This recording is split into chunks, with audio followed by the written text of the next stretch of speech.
Sports. We are Baltimore. We are Florida. In 4 seasons at Marlins Park, Miami has hit some dramatic home runs. Tonight, we'll tour the park and relive those moments on an Email and Twitter Tuesday.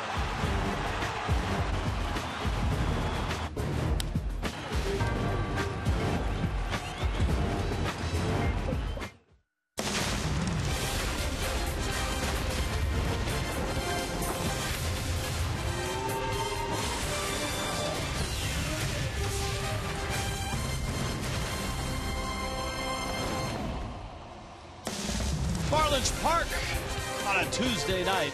Email and Twitter Tuesday. Tonight, the Brewers and the Marlins game 2. The Brewers hammered the Fish last night. Miami looking to even the score.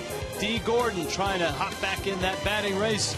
Christian Yelich along with Miguel Rojas getting ready. Taylor Youngman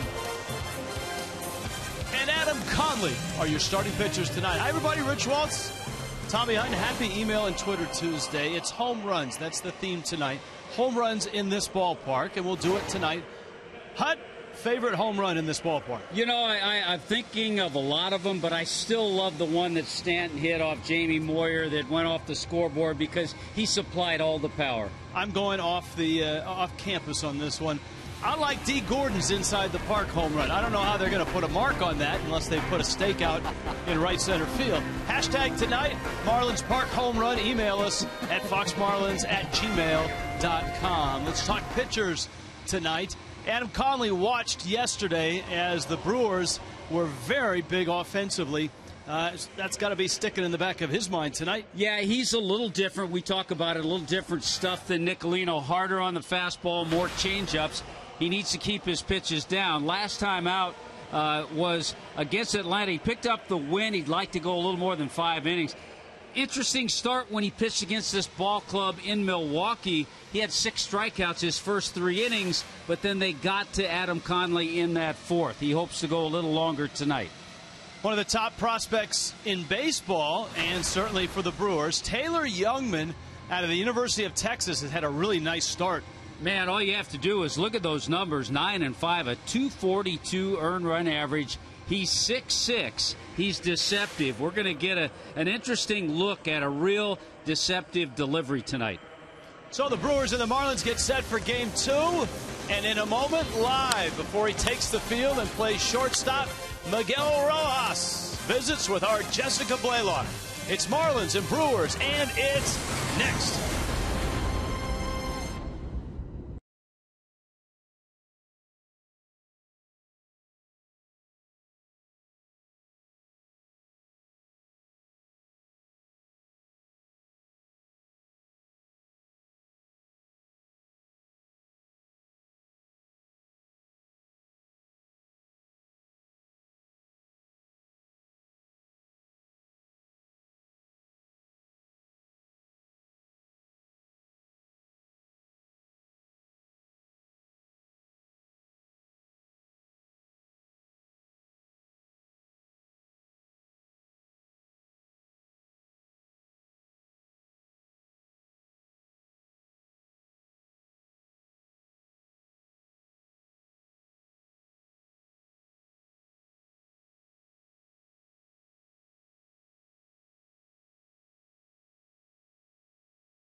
at shortstop, and he's down with Jessica Blaylock.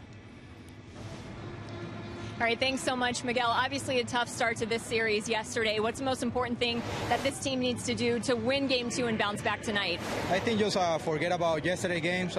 We've been playing really good baseball the last couple of weeks, so we're not going to stop doing it. So just come to the ballpark and trying to do the same thing we've been doing for the last couple of weeks, and I think we'll be okay. You've had an opportunity to play since being called up. You're filling in for Adeiny Echeverria right now. How much do you feel like you've been able to show this team what you're capable of? Yeah, absolutely. It's a great opportunity for me, especially in the month of September. You know, a lot of good things can happen to players when you show your versatility in September, because you know it's a new year coming in 2016, and I just want to be part of this organization for a long time.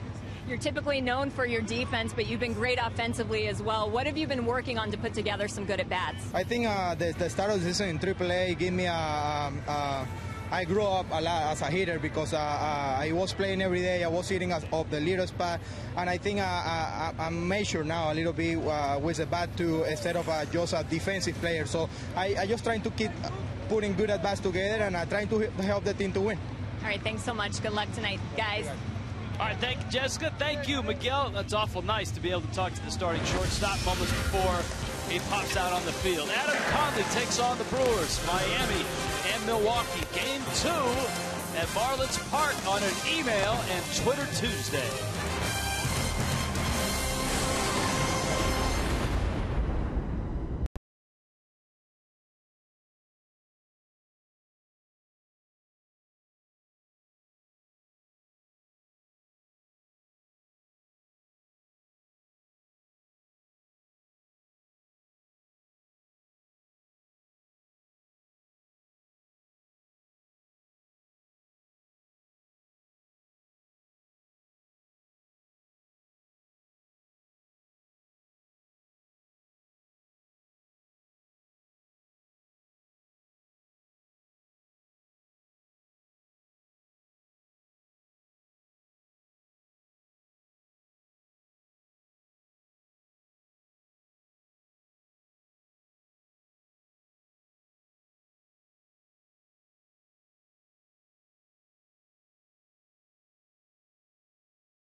Let's Go Places by the Florida Department of Transportation, reminding you, drive sober or get pulled over.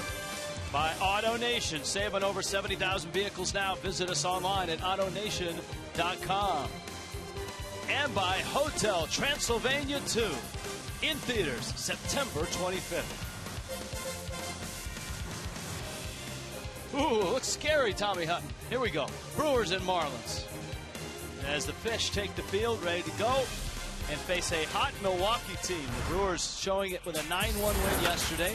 Jam Lexus brings you Craig Counsell's order. Gene Segura in the leadoff spot. Last 8 games, he's hot.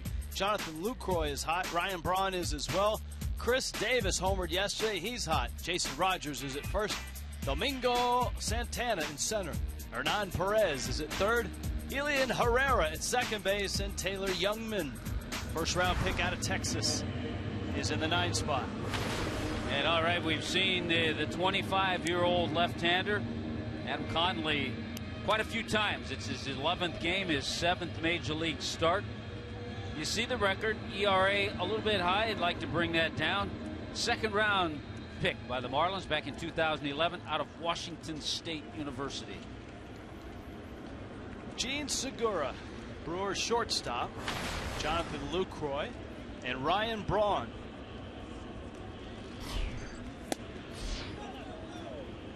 And Conley's first pitch, brought to you by Pinch a Penny, misses, and it's 1-0. Segura, a couple hits, including a triple. Just about everybody had an extra base hit yesterday, and this one's going to end up in the glove of D. Gordon. Miami's defense has been really good lately. Boy, it has been solid, steady, consistent. Yelich moves over to left. OZUNA in center. Ichiro gets the start tonight. There's Miguel Rojas. He's at short, teaming up with D. Gordon for double plays. Prado and Bohr at the corners. JT Real Muto behind the plate. All right, I know it's redundant, but this Brewer hitter is hot too. Jonathan Lucroy, 13 of his last 14, 411 clip, 23 hits, 3 homers. And Conley gets a strike, and it's 0-1. The thing that Adam Conley will have to do against this Brewer club, number one, because they're hot. Remember in Milwaukee, he started out blazing, a lot of fastballs. And he struck out 6 through the first 3 innings. But then they had a big 4-run fourth, and that was all for Adam Conley.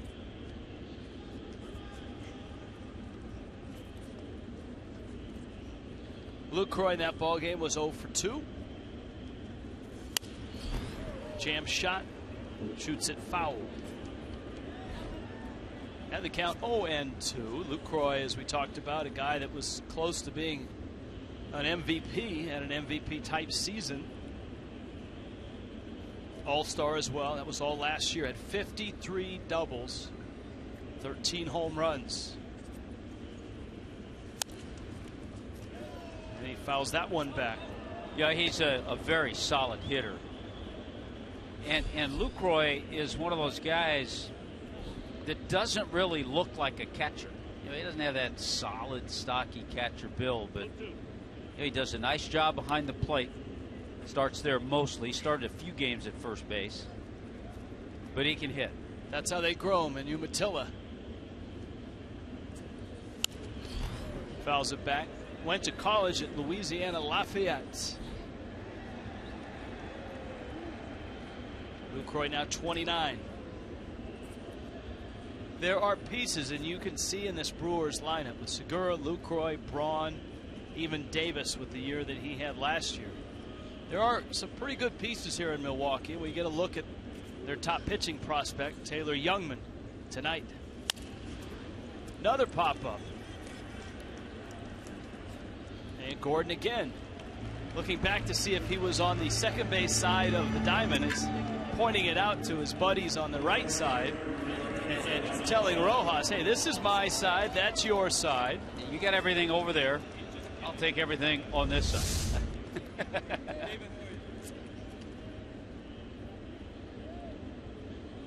Okay, there he goes.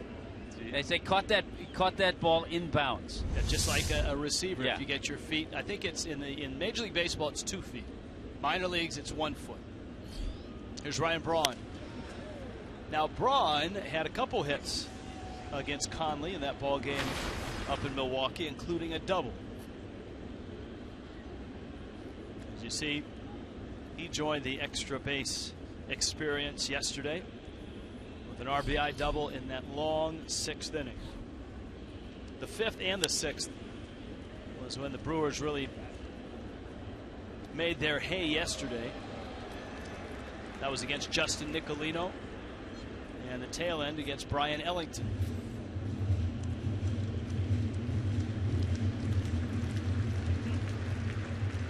Braun has joined that 2020 club once again, 4th time in his career. 20 home runs, 20 stolen bases.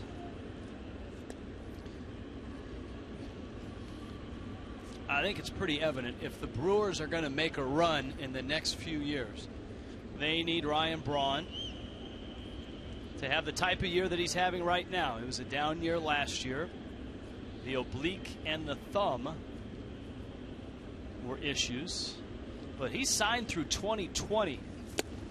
Swing and a miss, and a good breaking ball, and a strikeout as Adam Conley gets through the first in 1-2-3 fashion.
Away in Miami, Brewers and Marlins. D. Gordon ready to get a crack at Taylor Youngman. JM Lexus brings you Miami's lineup. Gordon in the leadoff spot, 170 hits, still leads all of baseball. Christian Yelich in left, Martin Prado at third. Both those guys have been hot. So has Justin Bour, and even Marcell Ozuna has been swinging it well. JT Realmuto behind the plate. Ichiro trying to break out of a little slump right now. Miguel Rojas at short, and Adam Conley is in the 9 spot, and that's what a #1 draft pick out of the University of Texas looks like. 6'6", 222, Taylor Youngman. Yeah, you knew he'd be a big guy, and the record's tremendous with the ERA especially. Got a real deceptive delivery, a lot of two-seamers, keeps the ball down, and has a very good curveball. Gordon has hit in 6 straight. He 1 for 3 in yesterday's ball game, but he's fallen to 3rd in the batting race. Buster Posey just a point ahead of him, with Bryce Harper still in the lead. Well, it's amazing for D. Gordon. He's hit in 11 of 12, but hit 302 during that time, so he's actually come down a little bit. Emails and tweets tonight. I'll be in the email bag. Tommy will be riding the Twitter feed, figuratively, not literally. And anything you got on your mind, bring it on. We'll talk about a lot of things. One of the things we're talking about, home runs in Marlins Park. Hashtag Marlins Park home runs. One of my favorites, I said it at the outset of our telecast, was D. Gordon inside the Parker this year. Always exciting inside the park home run. 1-2. To talk about the lack of walks for D. Gordon, 170 hits. Not going to complain about that. Not going to complain about the 329 average. There are 24 hitters in the major leagues hitting 300. Of those 24, D. Gordon has the fewest walks. 2-2 coming. Lines it foul. All right. I asked, and the crack staff is ready. Here's D. Gordon's inside the park home run. This was against the Giants.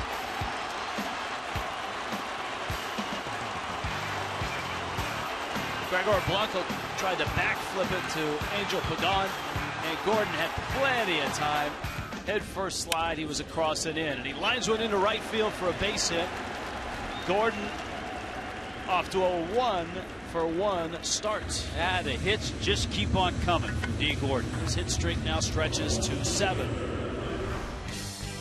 The sausages bring you, and BMW brings you the Brewers defense. All right, Chris Davis, Domingo Santana, Ryan Braun in that outfield. Hernan Perez, Gene Segura, Elian Herrera. Jason Rogers is the first baseman tonight, and Jonathan Lucroy behind the plate. Here's Yelich now, 0 for 4 yesterday. Gordon back with a quick toss over. Youngman, a big guy. We'll see how long it takes him to unfold to home plate.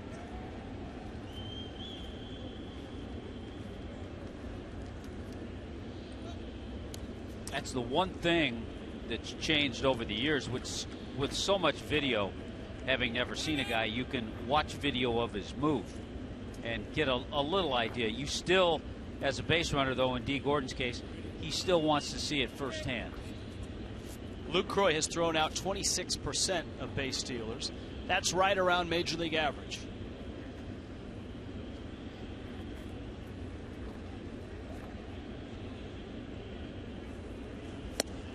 In this day of advanced metrics, and now even with StatCast where you can get pre-pitch positioning and all of that, I would love to see a stat for catchers' throwing percentage on runners where they actually had a chance to throw them out. Because there's a lot of stolen bases against the catcher where they had absolutely no chance. We should be able to do that, Tommy Hutton, with all the technology. I would think so.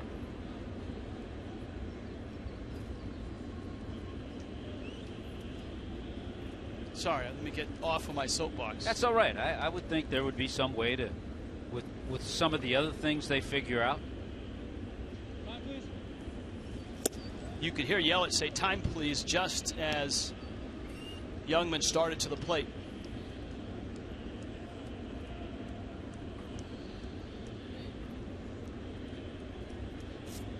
Ball and a strike. Yelich's average at 285. Is on base up to 349. He's slugging 389. Gordon runs. Good jump. It's a strike. High throw and a stolen base. Number 49. He gets a little closer to Billy Hamilton. There was a time when we were talking about D. Gordon trying to catch Billy Hamilton, who's on the disabled list, that we weren't sure if that was really possible, but he's starting to get closer and just stays on the bag. Phantom cam with the slide. Look at Gordon flying like Superman.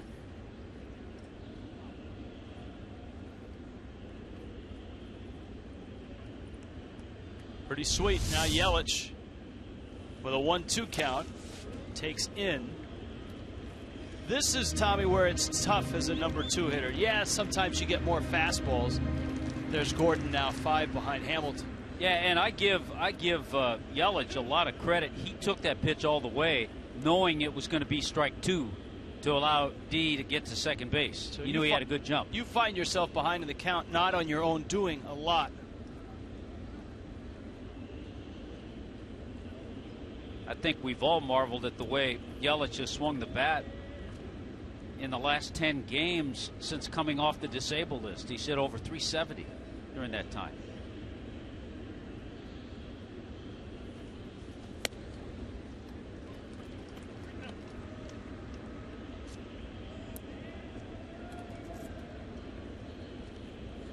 Full count. We will dive into the emails and the tweets shortly. Right now, the focus on D. Gordon at second, Christian Yelich at the plate.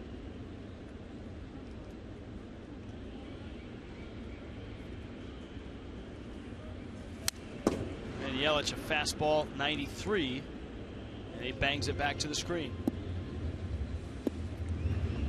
Really nice month and a half work by Yelich.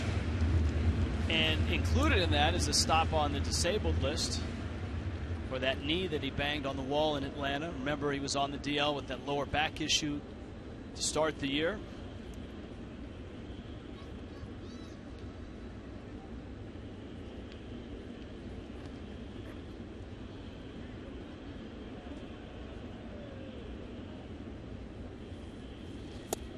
Breaking ball didn't come far enough, and Yelich walks.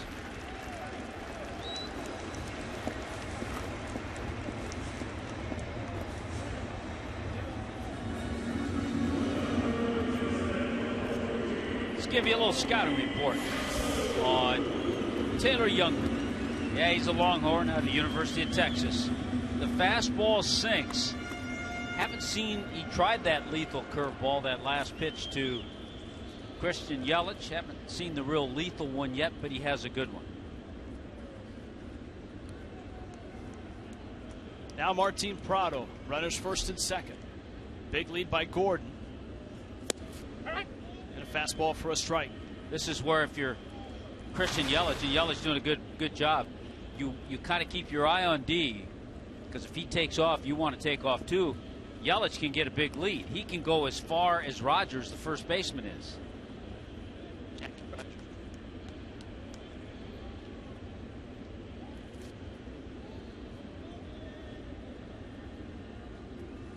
0-1 to Miami's third baseman. Martin Prado on the list of hot Marlins.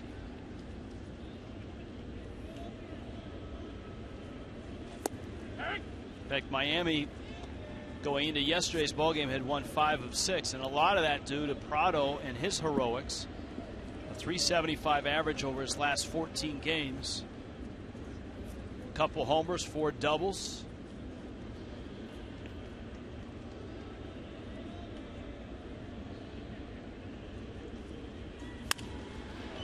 And it stretches back, this run by Prado, about a month and a half, and it kind of coincides with the arrival of his mom and her cooking. He said that the other night on the postgame show when asked why was he so hot. And just the typical Venezuelan fare is her specialty. And she's here the rest of the season too. Off of Jungmann into center field, and Gordon's around third. He's going to score. Up with the ball is Santana. Holding at first is Prado. Yelich scampering into third. And Martin Prado stays hot. Miami's on the board first. Boy, with 2 strikes, all of a sudden he gets a breaking ball. There's the grip. Here's the spin. And Prado stays right on it and takes it up the middle. Gets a piece of Jungmann and gets into center field. Just another good AB, another terrific swing by Martin Prado.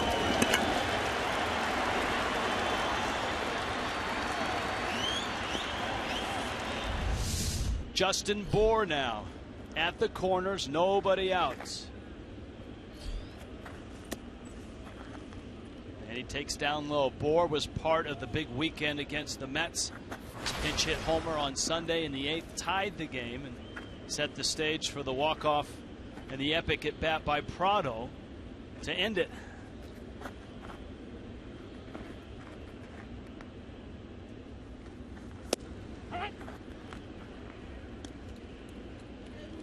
Ball and a strike. Youngman's last start really good against Pittsburgh, just a run on 6 hits. Didn't give up a run in 6 innings against Cincinnati.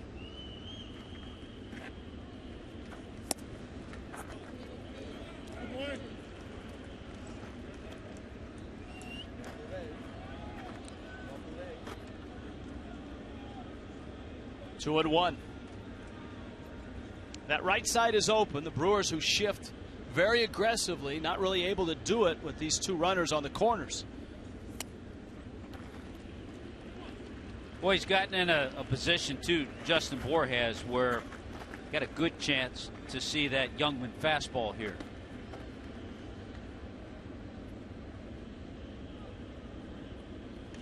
Yelich, a walk. Prado, the RBI single. Gordon has singled and scored. And a 3-1. Now it's full. Now do you start Prado?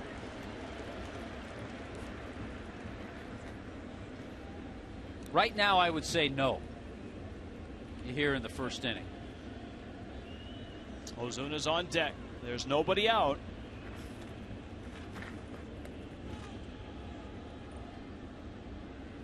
Not running. And Bohr slaps it foul.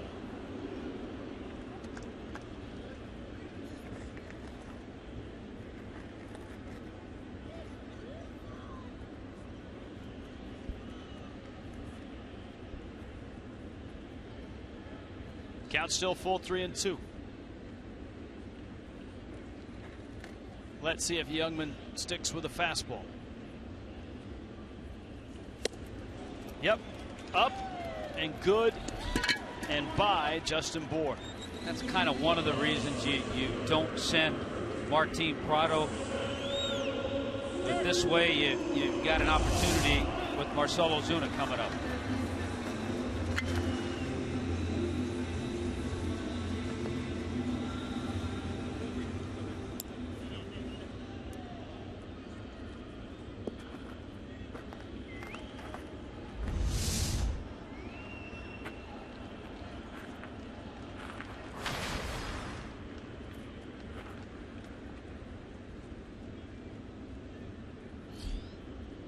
Now Ozuna.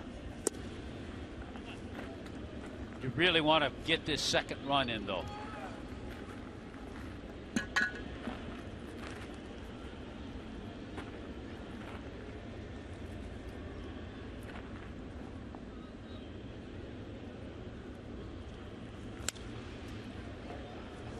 Ball and a strike.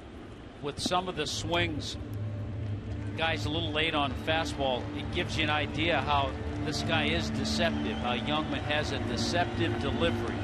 So guys are just a little bit behind his fastball, even in fastball counts.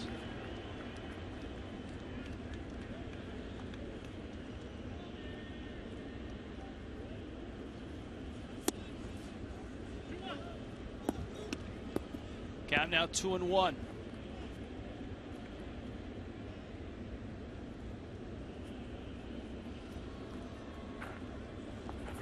Craig Counsell, World Series hero for the Marlins in '97. Ozuna hits it hard right at Herrera. The turn by Segura is in time, and Ozuna hits into a double play. And Miami, for all of that, settles for a run and a 1-0 lead.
En español vía SAP por West Kendall Toyota.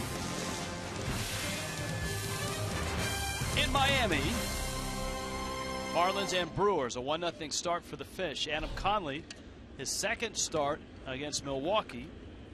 Chris Davis, Jason Rogers, Domingo Santana for the Brewers. Fastball zips in high. Couple pop-ups and a strikeout for Conley's first. Davis homered impressively to right center in yesterday's ball game. Knocked in 2.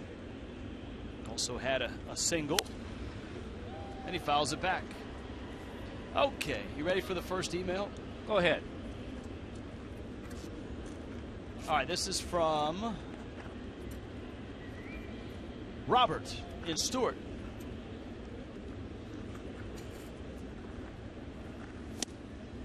Swing and a miss. Given the many injuries to pitchers, why won't teams go to a permanent 6 or even 7-man rotation all season and limit starting pitchers on fewer days rest and avoid going through the same lineups several times in a game when the pitchers are less effective? Up the middle into center field, the base hit for Chris Davis. So I guess what Robert is saying is, why be traditional now with the 5-man rotation, and if it's not working in a lot of places because of injuries and such? Why not just start a game with a reliever and bring the starter in the 5th inning? Some people have thought about that. I mean, seriously. I mean, some have thought about a reliever for the first time through the lineup, then bring your starter in and see if he can get to the end. Here's Jason Rogers.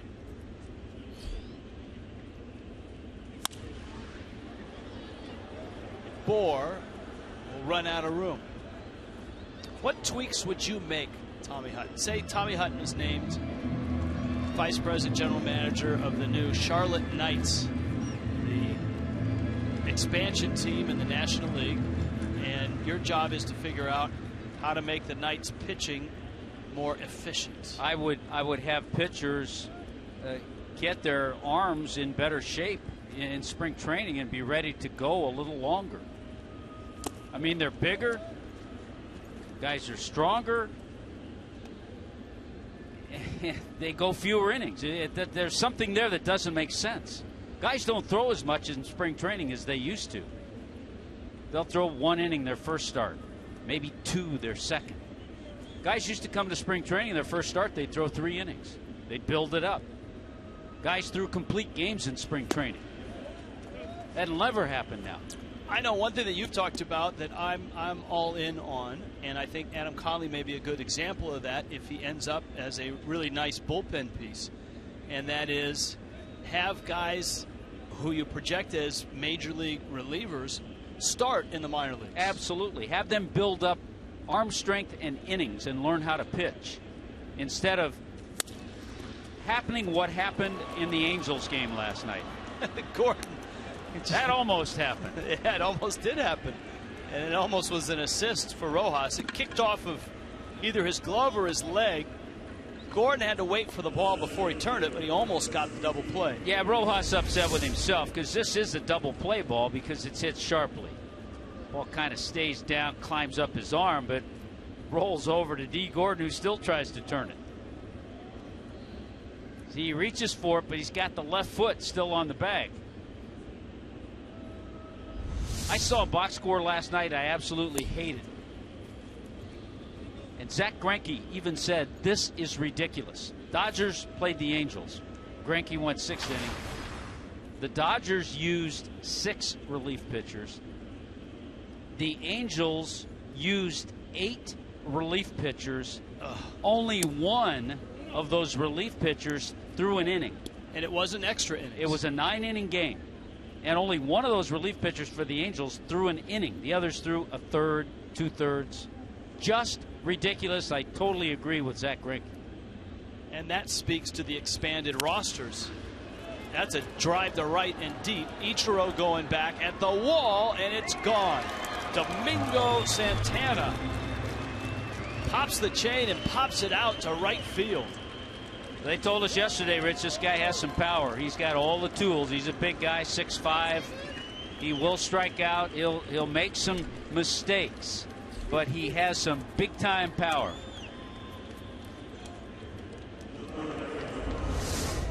This is big-time power to the opposite field.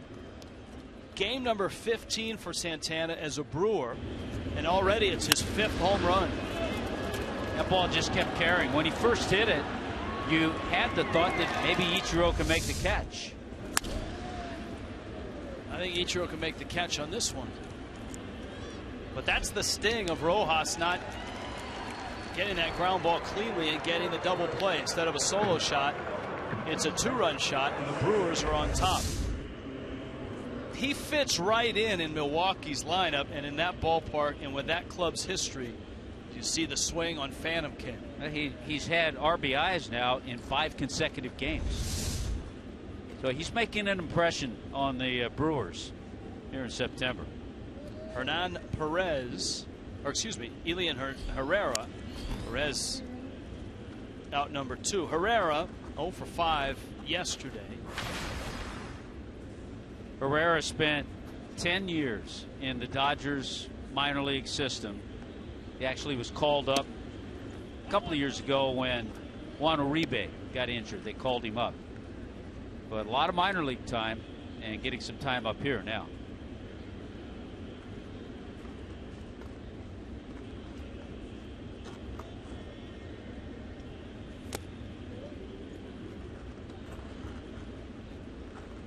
Two balls and a strike. And by the way, I'm not saying that Adam Conley is going to be a reliever in the big leagues. He might be a really good starter as his career goes through. But there's been talk that he might really fit in and be a very valuable bullpen piece, or he could be a starter down the road. But it's nice that he's come up through the minors and knows how to pitch. He did close in college at Washington State. Herrera strikes out, but Santana strikes for a 2-run shot. 2-1 Milwaukee.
Well, tonight it is all about significant home runs that have been hit here at Marlins Park, so it would make perfect sense to start out in the Clevelander because this is the spot where the first ever home run ball landed. It was hit by Omar Infante back in May of 2012. As you can see, a really cool plaque that the Marlins have put down. It's got Infante's name on it, the date that he hit that ball, and the distance that it traveled, 393 feet. That was a really nice night for Omar Infante, and hey, it was a really nice night for our Craig Minervini, who just happens to also be hanging out with me here in the Clevelander. Let's head that way and find out why that was such a fun night for Craig. Craig, what do you remember about that home run ball by Infante? We were oblivious to it at first because we were just standing here in front of the fence, and I was interviewing a guest here. There was a group of people here for some story, and literally while we were here, in fact, I was talking as another one may come right toward us here. Apparently, a home run ball magnet. JT Romuto, guys. I'll let them go through the replay, then we'll come back. But we are, I guess, a magnet for some Marlin homers, Rich and Tommy. You might want to stay there, get yourself a drink and an appetizer, and hang out.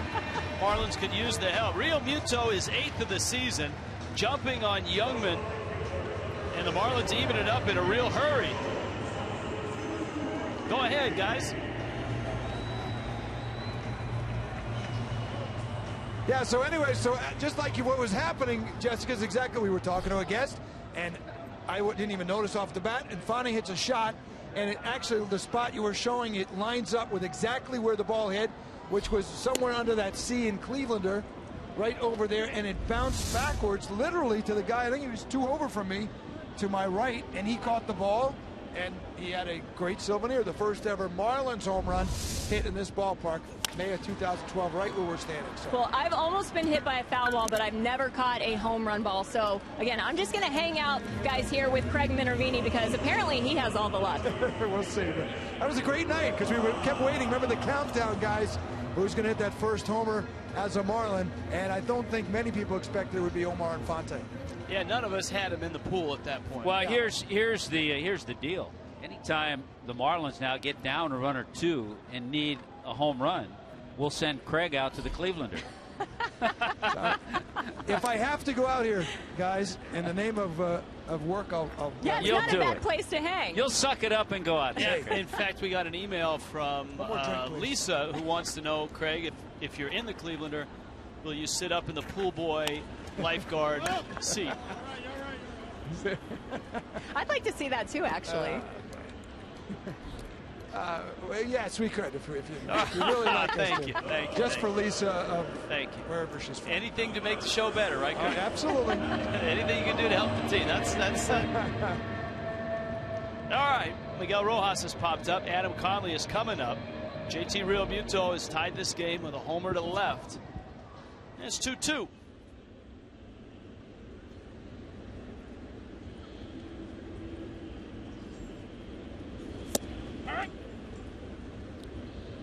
And a strike to Conley, who has 3 hits this year.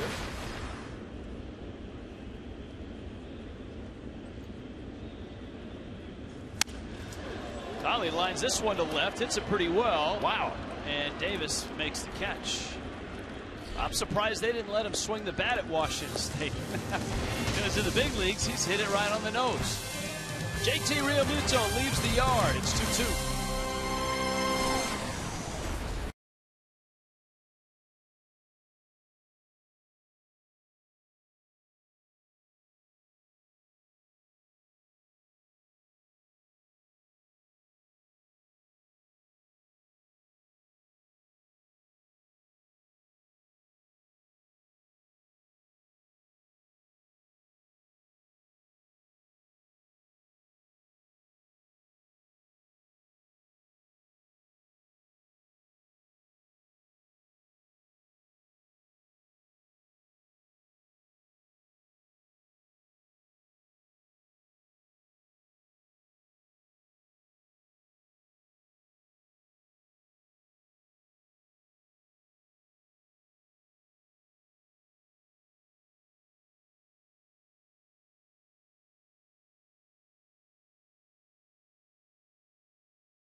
Two ball game, Brewers and Marlins.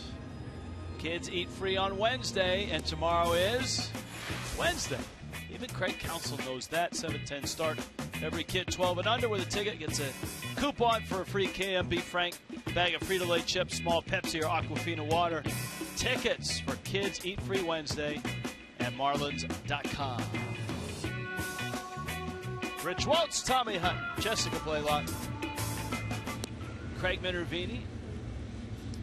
We're trying to see if Craig is up in the lifeguard chair. Hey, there he is. We're not too deep. But Lisa wanted him in his bathing suit. I need a whistle out here. You're really a good. Hey. Not a lot of action there, but Craig is at the ready. A little quiet today. But you never know. We're looking for anything. You got to be very careful in this job. It's very important. But we do have the hold me life preserver here, just in case. And I don't know, what is this? How's your throwing technique on that? Huh? All right, Rich, you're getting me going here. I am. Hey, can you see the field from that perch? Yeah, actually, you know, it's blocked a little bit because of the top of the fence, but I see Yelich. I can see the infield. Actually, right here, the batter and the pitcher, I cannot see. Does the bartender and the wait staff? I can see the wait staff very well, though. Do they deliver to the chair? I don't. That's a good question. Let me see. Can you relieve? Oh, this is kind of knotted up. Come back to us. All right. Taylor Youngman is the hitter, the pitcher for the Brewers. You can see Craig's view from the lifeguard chair.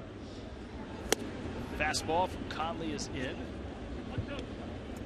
I'll give you a number and a little something to think about as far as home runs here at Marlins Park. There have been 397 total home runs hit. The most, obviously, Giancarlo's hit 68. Opposition's hit 202. What opposing batter do you think has hit the most home runs here at Marlins Park? I bet is he still in the National League? Because I would go Evan Gattis. He is still in the National League. It is not Evan Gattis, though. Dan Uggla. No. Youngman strikes out. The amazing part is Stanton has hit 68, but next on the list for the Marlins is OZUNA with 13. Freddie Freeman? Well, you're on the right track because you're in the National League East. Zimmerman, Harper, Zimmerman. Ryan Zimmerman. Ryan Zimmerman's hit 7. Top of the order now, Gene Segura pulls it foul. Jordan Zimmerman is actually starting tonight for the Nationals. Matt Harvey pitching tonight. His inning count certainly closely scrutinized over the last few days. And it's 3-1 Nationals. Well, it might not matter because the Nationals have a 3-1 lead. That's right. Top of the third, Washington 3-1 over the Mets. That's in D.C. Segura popped out back in the first. End of the bat. Conley racing for the bag. Boers flip, and he's safe. Didn't quite get there in time. Segura still face down after sliding across the bag head first. With the way this ball was hit, where it was hit, and the way Segura was running, you just had an idea this was not going to be an out. Conley does his best to get over there, being a left-handed pitcher and having a little momentum going toward the third base side. He does his best, but Segura's best a little faster. Now, there are many people at home as Segura right now is being looked at by the Brewers trainer. I think he may have just barked up his forearms on that slide. A lot of people say, well, why slide in that case? And a lot of base runners do it instinctively to get away from the pitcher so the pitcher can't tag him. Yeah, I think in that case, you might not head first, but the slide there, you're not sure if he's going to catch it and maybe try to swipe tag you. So the slide there is partly to get to the bag, but partly maybe to elude a tag from the pitcher. I saw D. Gordon hurt himself. That's true. Mark, Jeremy, and Kim from Clute, Texas have a home run question. Longest home run at the park and longest home run in Marlins history. Well, the longest home run in the park was Stanton's blast, I believe, over the Budweiser bar.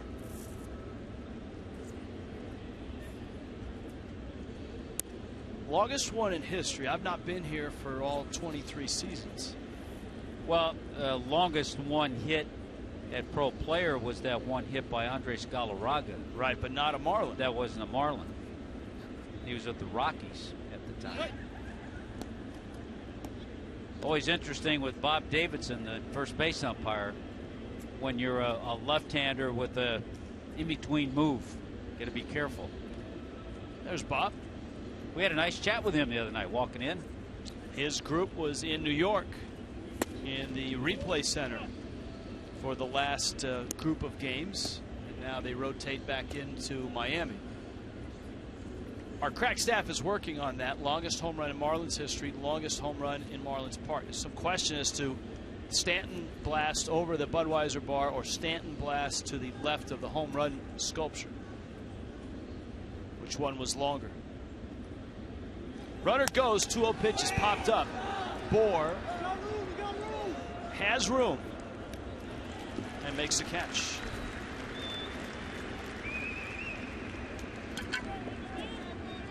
So LUCROY is out number 2. Strongest fan photo. It might be Craig on the lifeguard seat. That might be the strongest one of the night. Hashtag it FL Data Strong Fan. And you, like Craig, might show up on the telecast.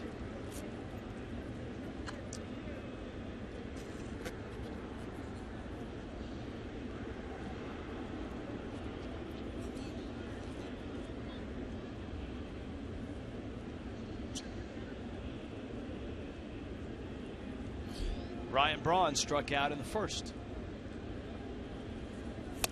Tommy, this is kind of the area where at times Adam Conley's gotten into trouble. Second time through the lineup. Remember his start in Milwaukee. He actually got to the third time through the lineup. How does he push through that barrier? Well, part of it's mental. What I liked early on is that in the first inning, when he had a 1-2-3 inning, he didn't throw all fastballs. He got 2 outs, one with the change, one with the breaking ball. So that was a good sign. But as you look at the numbers second time around, you see that opposing batting average near 350.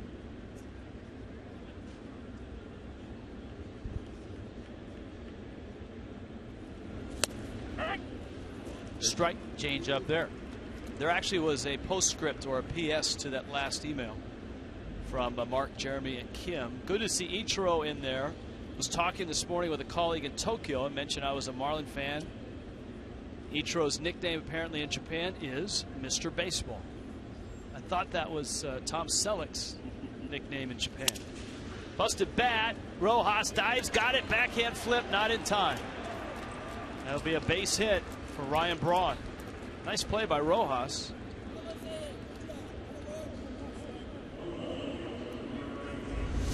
Yeah, there isn't much else Miguel Rojas could have done here. He lays out, and the flip, as good as you can do from that position, but Ryan Braun can thank Gene Segura for getting him a base hit. Tough to get the ball out of the glove, but Segura quickly got to the bag.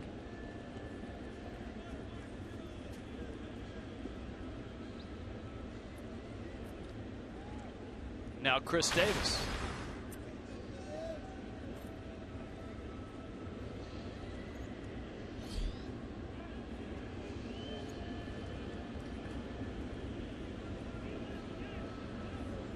Marlins home run history, our crack staff feverishly at work tonight. Find that guy's name on just about all of them. Yes. Longest here and longest in Marlins history, apparently at 484. The Eric Stultz homer in April of last year, and a home run against Carlos Martinez of St. Louis at 484. Now, does that include the home runs that he's hit at Coors Field? Are any of those longer than 484? I want to say one of them was, for sure, but I don't know. But we're just talking about here, though. No, the question was, here. See, I wasn't listening again. And in Marlins history. So we've got here at 484. Now we've got to go back in the annals and find anything longer than that. 2-0 pitch. Davis, the count 2-1. Maybe change-ups in this inning. Maybe a Mike Jacobs blast. Yeah, Jake hit some long ones. Not that long. Dan Oakland hit some long ones. The Reggie Abercrombie at Cincinnati. Cincinnati, yeah. 2-1. I don't think it still has held up but for a while, that was the longest home run at Great American Ballpark.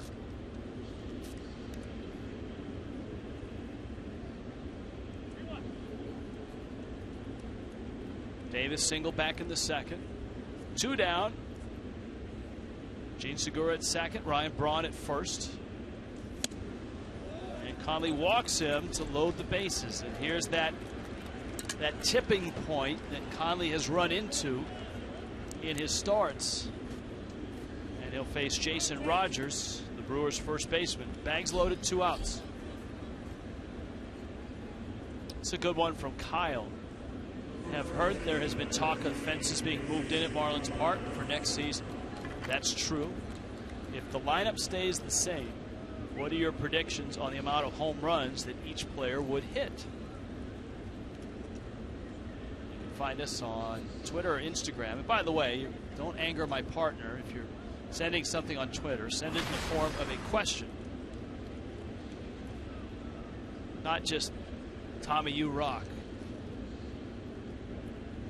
Getting a lot of statements and retweets. And Conley misses down low, and it's 1-0. I mean, and Ricky wants to know which quarterback should he start in week 1. His fantasy football league. Who would you pick, Cam Newton or Sam Bradford?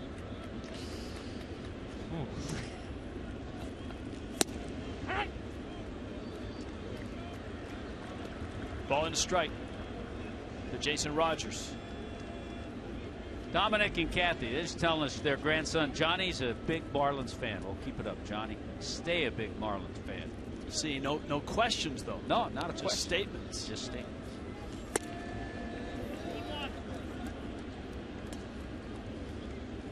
Well, the question would be, can Adam Conley get through this without giving up a run? The statement would be, this is the point of his starts where he's had some issues. Yeah, and what happens, and remember his last outing, just 5 innings, the pitch count gets up, and because of that, you just aren't seeing Adam Conley go deeper into games. And I know this is at a point in his career too. He came into this game 144 total innings, counting his time in AAA and here. And remember last year, just 65 innings because he missed some time with elbow tendonitis. He got him. That's a gorgeous changeup. Conley, who really spins it out of his hand when he takes something off. It ran away from the right-handed hitter. Look at that side spin on that. Still 2-2.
2-2 Brewers Marlins. Bottom 3. D. Gordon would like to remind you that this copyrighted telecast is presented by authority of the Marlins, may not be reproduced, retransmitted in any form. Accounts, descriptions of this game may not be disseminated without the express written consent of the fish.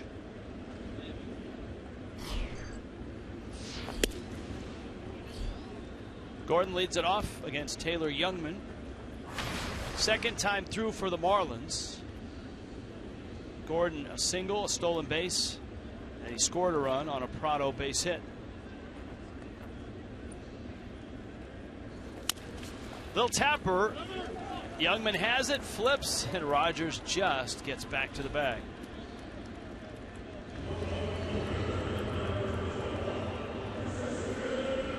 One out in the third. Wednesday, tomorrow, finishes the homestand, finishes off the series. And the Crazy 8 ticket offer is in play from Chevron. Fill up at Chevron. 8 gallons or more. Bring your receipt to the box office. $18 Lexus Legends level or 28 home plate box tickets.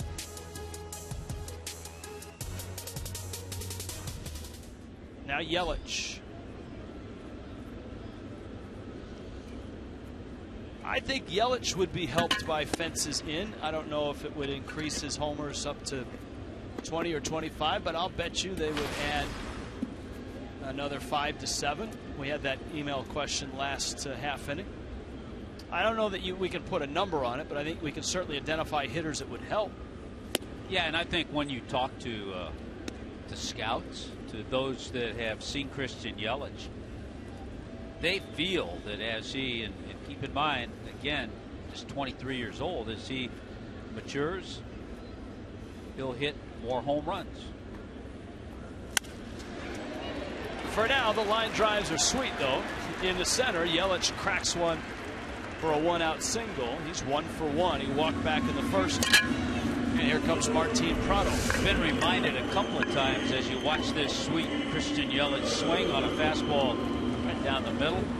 Been reminded a couple of times with some tweets about the home run Stanton hit in the camera well, straightaway center field. Well, our research department has produced the longest home run in Marlins history as a 494-foot blast by Stanton off of Josh Renicky at Coors Field in 2012. Second on that list, the aforementioned Reggie Abercrombie, 493 feet at Great American Ballpark. Only 2 homers in that ballpark's history longer. Adam Dunn, 535. Willie Mo Pena, 498. Willie Mo.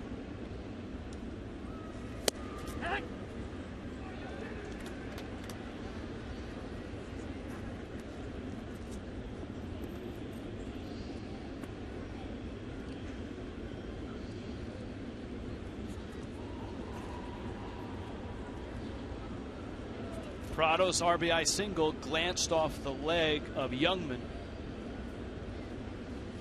I think you could see home run totals go up a little bit for Martin Prado. Martin Prado in 2010 with Atlanta hit 15. We're talking about if there are changes with the fences. A couple of years ago in Arizona, hit 13.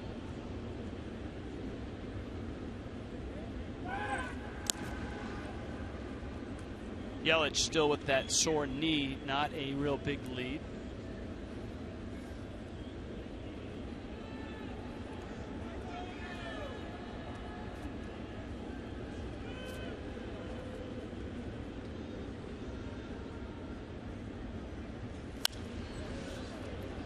Speaking of the longest home run in Marlins history, here it is.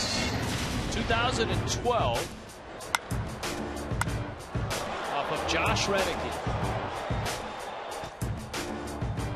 I like the fact that Renicky turned and wanted to see where it went. Some pitchers just turn and want to get another baseball.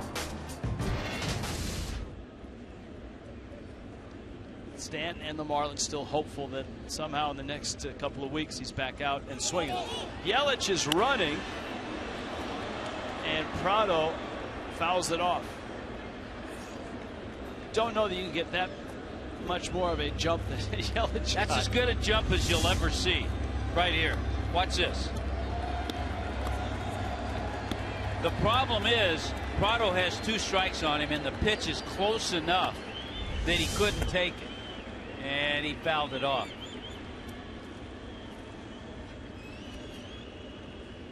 That's the kind of jump you can get when you don't have a big lead and you surprise a pitcher. 2 balls, 2 strikes.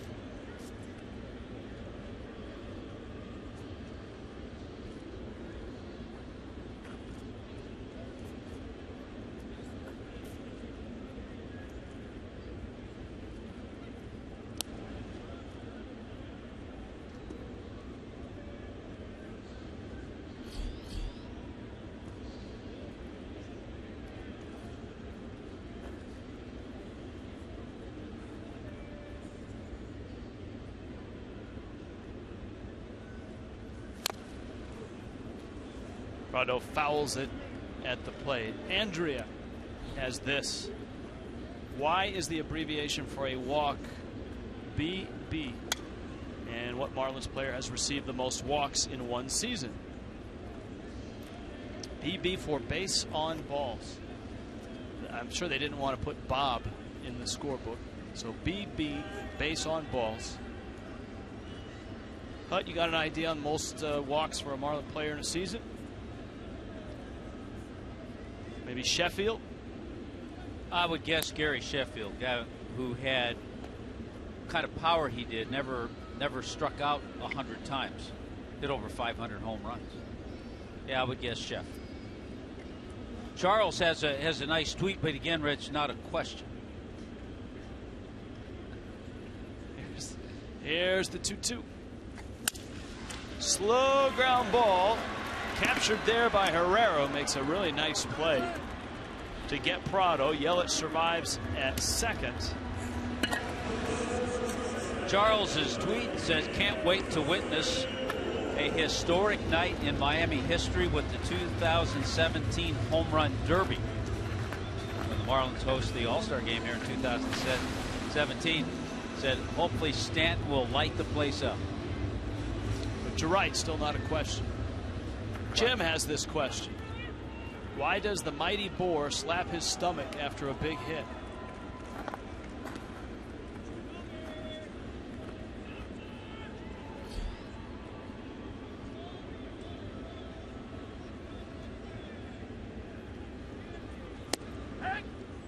Boar takes a strike. You got anything on that one, Hut? Something to do with a character, cartoon character or something. By the way, Gary Sheffield, 142 walks, 1996. It's either that or it's the universal sign for feed me.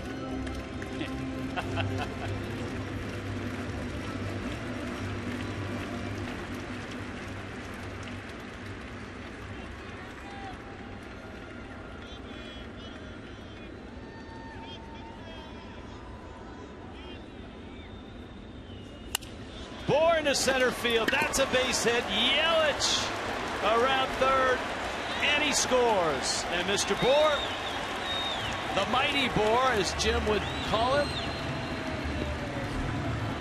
I think he reserves the pat on the stomach for a home run. Might be for the big home runs late in the game. But that's a nice base hit. RBIs amongst rookies. Justin Bour adds to the list. He has 52. He's had a nice homestand. 6 for 16 on this homestand.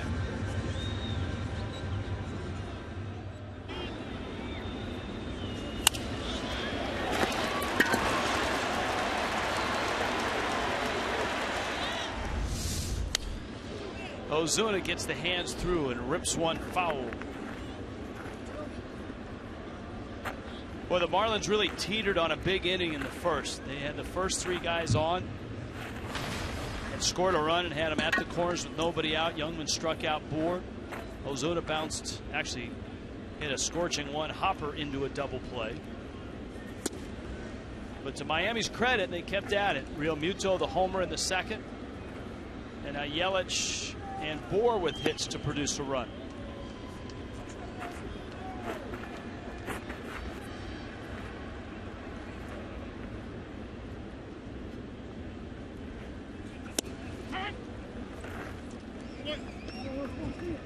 One and two. We've had a few emails and statements as well as to having Craig get into his swimsuit and then get into the lifeguard chair. Some in favor, some not so much. Not sure that's ready for primetime television. No. Bouncer wide of third. I'm with you. I might throw you two guys in the same boat, too. That's right. We're all in this together. Craig, we do have an interesting one, and I'll throw it at you. That we'll have to do some research. What's the shortest home run at Marlins Park? James wants to know. Oh. Well, the line drive, yeah, D. Gordon is a great one. I'm assuming he means over the line drive that Stan hit. What was that about? That still went, I think, technically 345, maybe 350. The one to right field. Yeah, because it was traveling at 110 miles. We'll think about that one. All right, Youngman gets the strikeout. Bohr gets the RBI, and Miami takes the lead.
Welcome back to Marlins Park, where the Marlins have taken a 3-2 lead over the Brewers. Well, Omar Infante may have hit the first home run of 2012, but Giancarlo Stanton hit the longest one of 2012. That was in a series against Colorado. It was a 7-pitch at-bat for Giancarlo, and on that 7th pitch, he launched one that traveled 462 feet and landed in this very area. And it wasn't just a home run. It was a grand slam for Stanton. And oh, by the way, it bounced off of the auxiliary scoreboard and temporarily broke it. So, guys, how about that story to illustrate the power of Giancarlo Stanton? Well, that is still the fastest exit speed off a bat ever recorded in Major League history.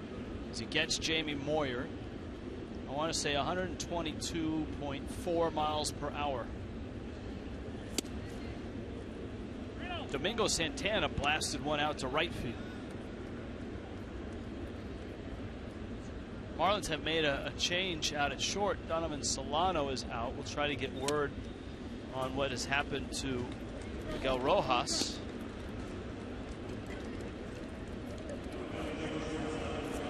Speaking of Giancarlo, this was it. Bags loaded against Moyer. Yeah, I like that one.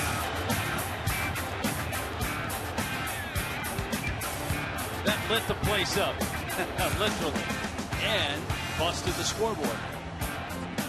See, the problem is, Rich, is one of the problems for Adam Conley walking leadoff man, but the problem with all this home run talk, we're talking so much about Giancarlo, and it just makes you miss what he brings to this lineup. An unbelievable stat. This year, just this year alone, Stanton has the longest home runs in 5 different ballparks. And so on this email and Twitter Tuesday, since you're on Twitter, if you were to emote that, you would put an emoticon with a frowned face. Yeah. If you used emoticons. If I used that, yes. But Dodger Stadium, of course. He has the longest home run this year here. Coors Field, Citi Field, and Citizens Bank Park. Hernan Perez, who had 3 hits yesterday, including a double, drove in 3. Domingo Santana at first. Conley ran into trouble in the 3rd. The Brewers loaded the bases, but he struck out Jason Rogers on a gorgeous changeup. That got him out of trouble. Pitch count still rather high at 63 pitches.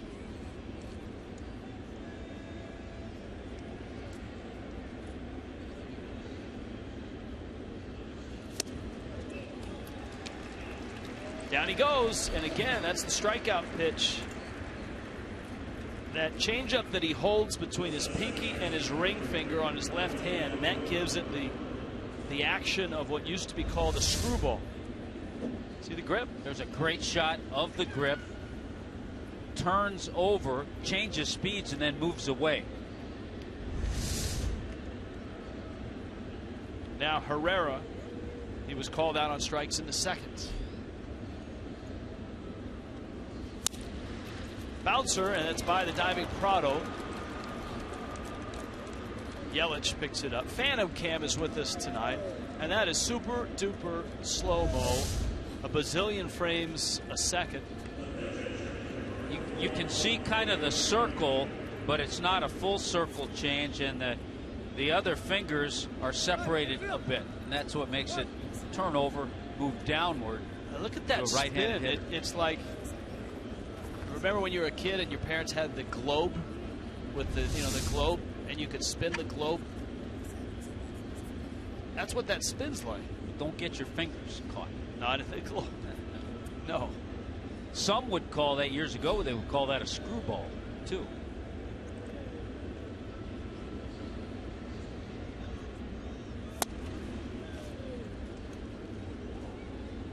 Youngman trying to bunt, counts 1-0. Some follow-up tweets and emails to the board discussion. JD feels he slaps his stomach because he's looking forward to another donut. That from his t-shirt on Intentional Talk.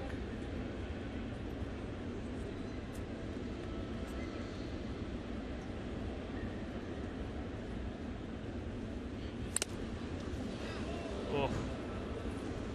Real Muto took a shot.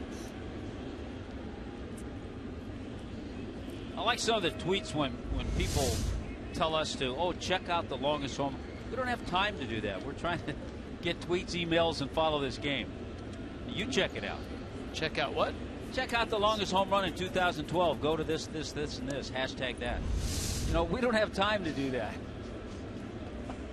Listen to you dropping Twitter knowledge and jargon as opposed to Youngman. Ball and a strike.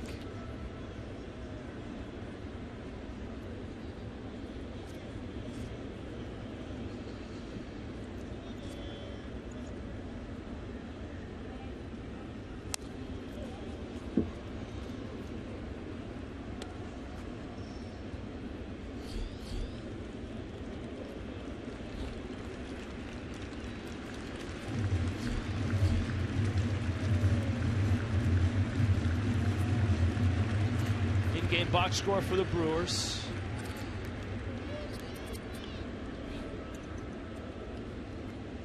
Santana's homer was a 2-run shot, and Youngman Takes a shot and trying to punch it by Prado and flat out misses.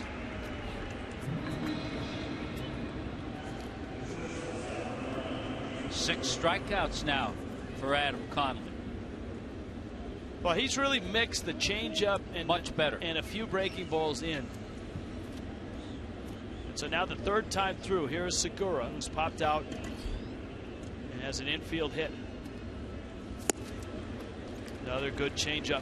Yeah, the changeup has really, probably in all of his starts, been the best we've seen. All you have to do is go back to yesterday and watch Zach Davies' performance with his fastball and his changeup. He shut down Miami in 7 innings, giving up just a run.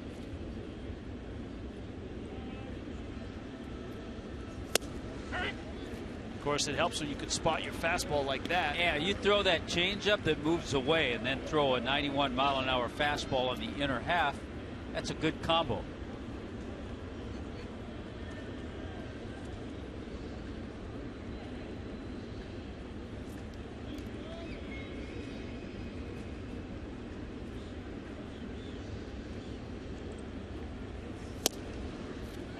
That fastball a little further in. Top 4, 3-2 Miami.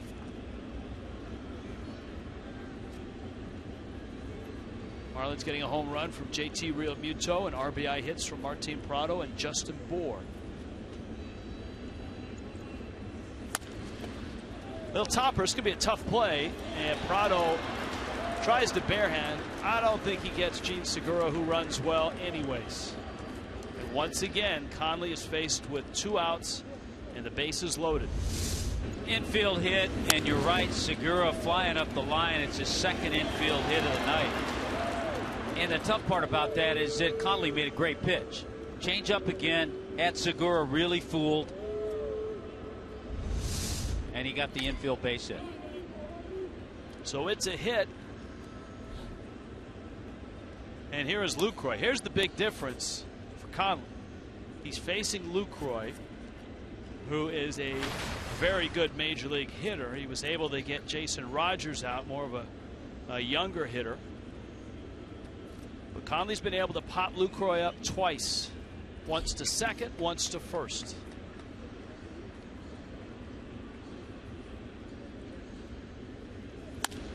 LUCROY to center and deep. Ozuna goes back, has room, reaches, makes the catch at the track, bangs into the wall, and Conley escapes the 4th. Brewers leave him loaded. Miami up a run.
We've been talking home runs at Marlins Park. The first ever hit wasn't Omar Infante.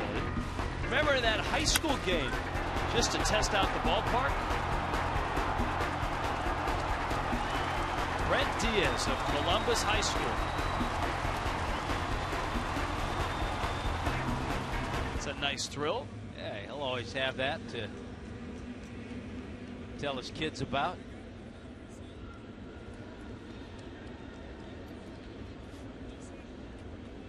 JT Realmuto homers.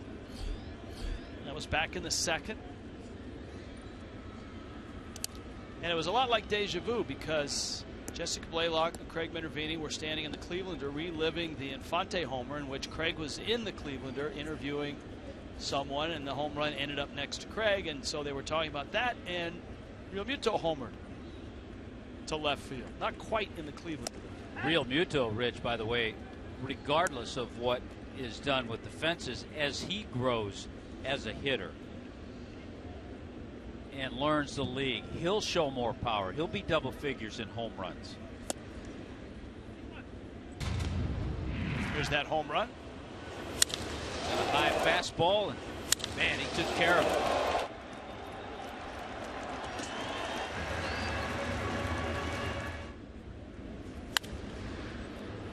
Lifts that one down the right field line. Braun. That's a very nice play with the cap.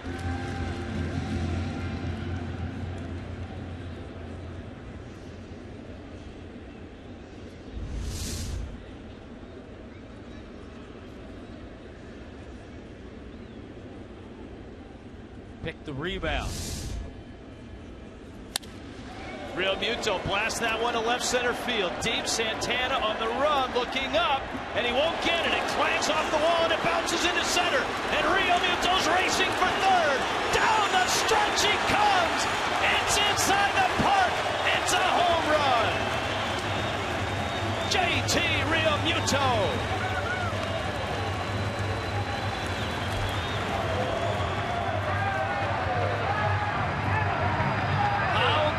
Is this on a night that we're talking about Marlins Park home runs? We showed the only other inside the park one by a Marlin, D. Gordon. JT Realmuto has two tonight, one out of the park and an inside the parker. Fantastic.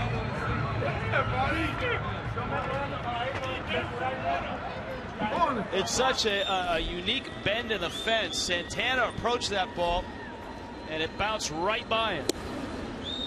Ichiro takes outside. 4-2, and Realmuto has two homers. One in the park and one out of the park.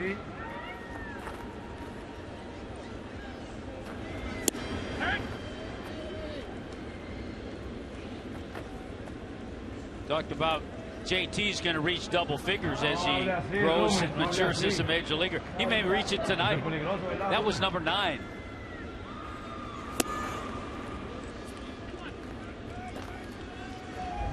Well, here's the swing, and this is a blast. This is about 415 feet, 420 feet from home plate, because it hit high up on the wall as well.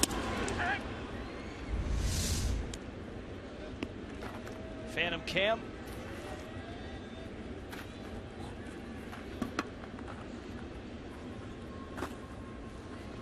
Now that, as you pointed out, Tommy, when you were talking about fences moved in and would it affect a guy like Realmuto, that is in all likelihood out of the park. Yeah, I would think so.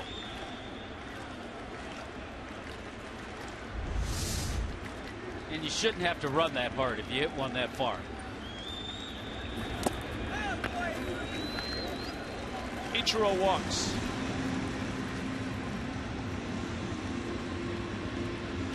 Now Craig was in left when Realmuto homered to the left.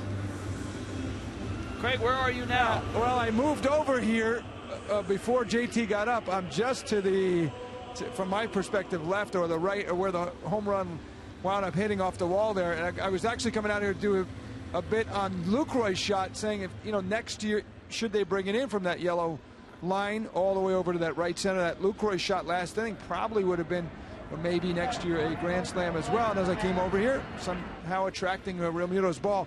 Guys, that's the spot that Giancarlo Stanton hit earlier in the year.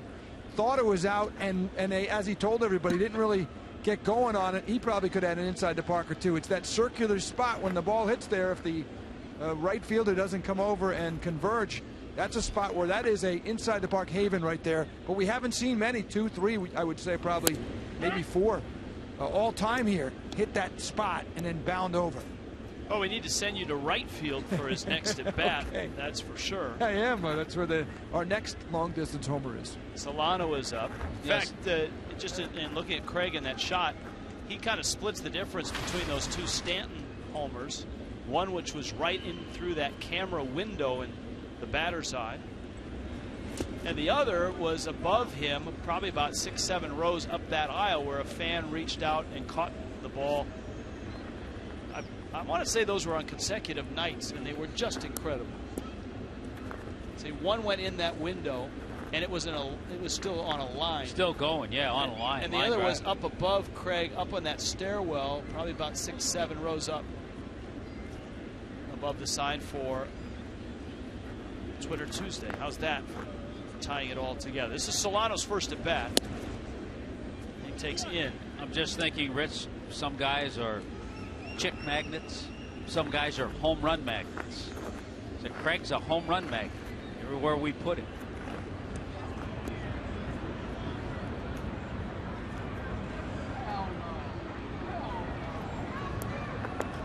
Well, we've said it, and fans have seen it. Real Muto's so athletic, a high school quarterback and shortstop, that he's not your average catcher when it comes to foot speed.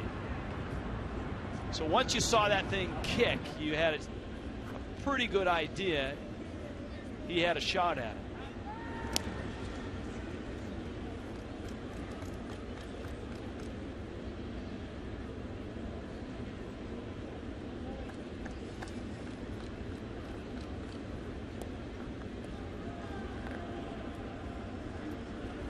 Ichiro at first, 4-2 Miami.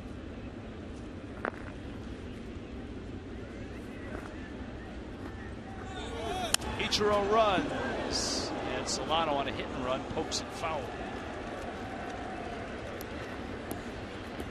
We talked about it, Ichiro with all the numbers, the base hits, sitting at 498 career stolen bases. I'm sure he'd like to get to that 500 mark too. There's your box score. Real Muto's homers both have led off innings, the second and here in the fourth.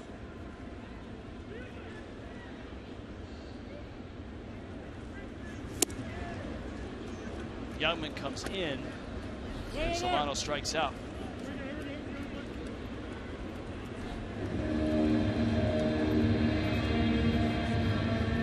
Tomorrow night, 7:10 start. South Florida Honda dealers get you ready for a 6:30 Marlins live pregame. Series finale, and no doubt a dissection of that inside the park home run. We got a good question. Finally, I got a good question, and not just a statement from Sean. But Sean, you should know this. Has a Marlin catcher ever hit an inside the park home run before? Art has the same question as well. Yeah. Well, we've seen the video a few times this year. We know that Mike Redmond did that into the waiting arms of Preston Wilson. Yeah, I think Preston picked him up. helped him to the dugout. Conley up there. He lined to left. Youngman misses. It's 1 ball and 1 strike.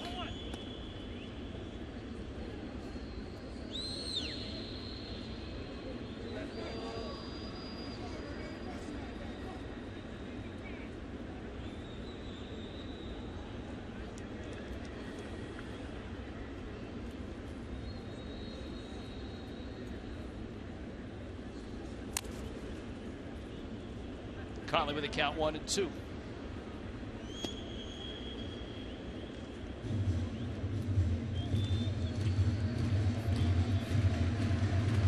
But it is great programming synergy. The it. JT Realmuto bangs it inside the park homer on Marlins Park home run night. Well, it hits one outside the park as well. Very nice bunt. Conley's been good with the bat, both swinging it and bunting it. Tommy, it's our favorite music. MLB Whip Around on Fox Sports 1. Highlights, analysis, live look-ins. Dontrell Willis. Need we say more? 7 Eastern on Fox Sports 1. Streams live on Fox Sports Go.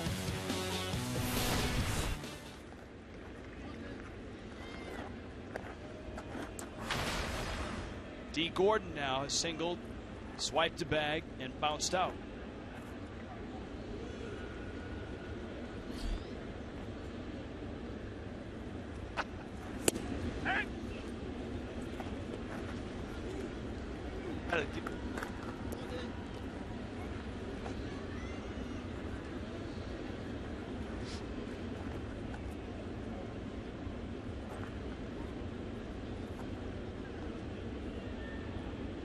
Ichiro's at second, and the 0-1.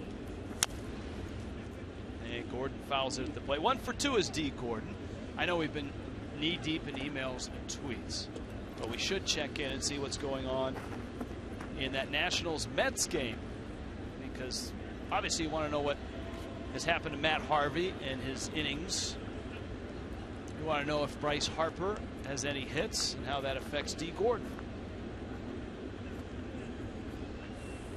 0-2. That is out. Well, Harper is 0 for 3, kids, and his average is down to 333. So that's good news for Gordon. Harvey has gone 5 innings, 3 runs, 7 hits. And Zimmerman has gone almost through 6. He's given up 3 hits and 1 run. The only run the Mets were able to get was a home run by David Wright. 3-1 Nationals, bottom 6. Time called. Jonathan Lucroy pays a visit.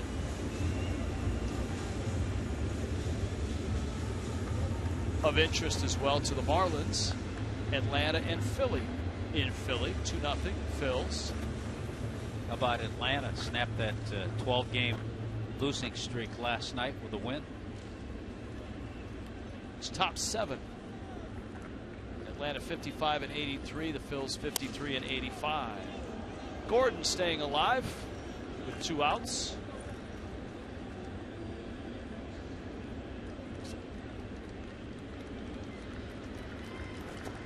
Very nice, Barry. Make a friend, shake a hand. I'm surprised Perry didn't take a sip of that frosted. Get some Cracker Jacks there. Adult beverage. That would have been a nice touch. Here's the 1-2. Gordon lines it into left center field. That's a hit. Ichiro scores. D. Gordon's got an RBI double. And don't look now, Bryce Harper. But D. Gordon is gaining on you. Boy, that was some beautiful hitting. Just a great swing by D. It's down. It's a really good pitch by Youngman. And he just flips it into that left center field gap. That's beautiful.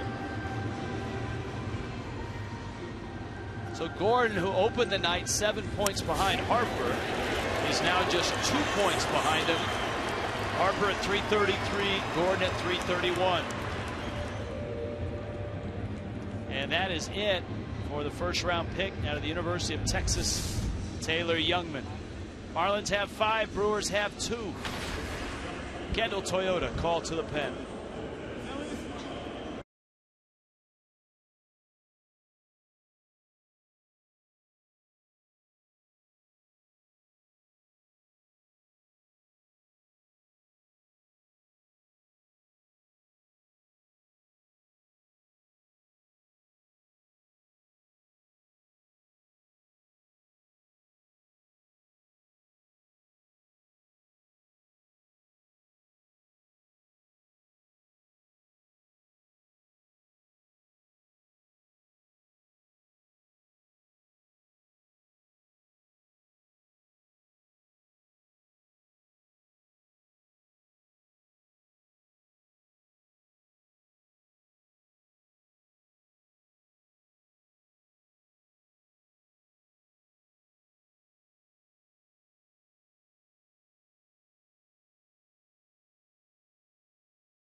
Dee Gordon talking to Elian Herrera and Gene Segura. All smiles with a 5-2 lead. Couple hits, RBI double, single, stolen base. Cesar Jimenez, a lefty out of Milwaukee's pen. He's yet to give up a run in 10 1/3 innings. He faces Christian Yelich with 2 outs. Yelich has walked and singled. The night for Taylor Youngman ends here in the 4th.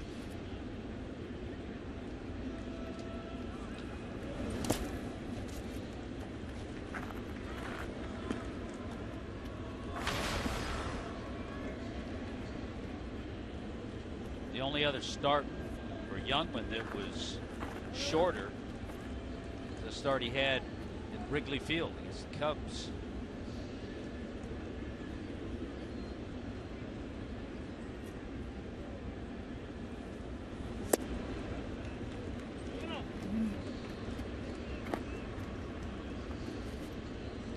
To Yelich.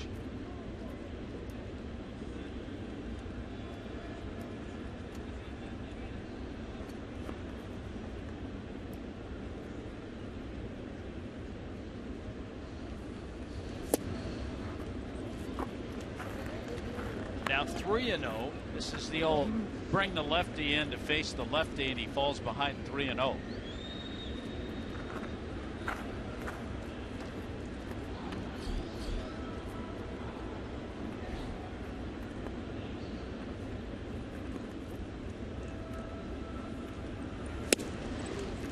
And he walks Yelich. Second walk of the night for Christian Yelich. Now it's Prado. This is why, Rich, that I could never manage. We've had actually, because that move would drive me crazy. We've actually had some emails and tweets wanting to know if you would consider managing Tommy Hunt. There are too many things that frustrate me about the way the game's played today. That's one of them. Bring a left-hander in and he can't pitch to the lefty. That would drive me nuts. Good timing, Hunt, because Kevin just tweeted, I love it when Tommy rants. It makes the game a little funny. Runners go, and a double steal. Gordon gets third, Yelich gets second. Everybody's happy. And Gordon has his second bag of the night. He's hit 50. Yeah, number 50 on the season.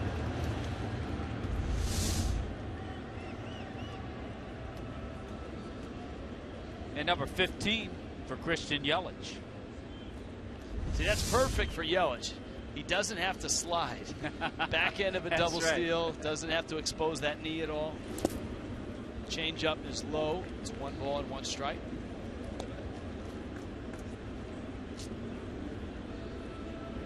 Dee Gordon.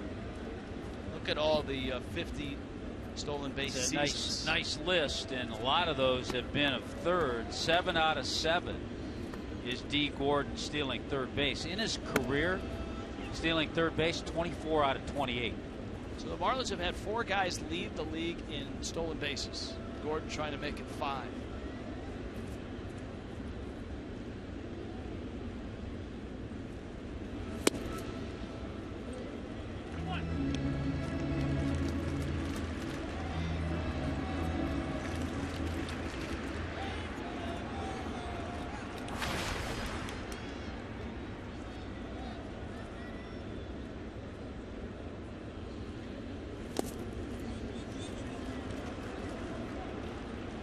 Jimenez having trouble throwing strikes. He walked Yelich on 4 pitches. He's thrown just 1 strike out of 8 pitches. You know, if he were around the strike zone, you could see him maybe not worrying about walking Martin Prado, but the fact that he's having trouble throwing strikes because of lefty Justin Bour's on deck.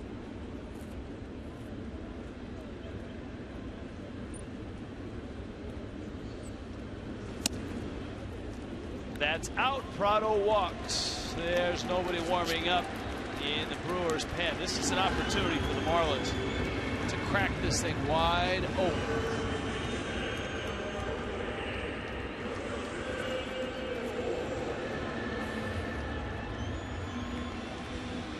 Oh, we're talking about home runs tonight. We've seen 2 by JT Realmuto, 1 out of the ballpark and inside the Parker. Might as well have a grand slam on home run night.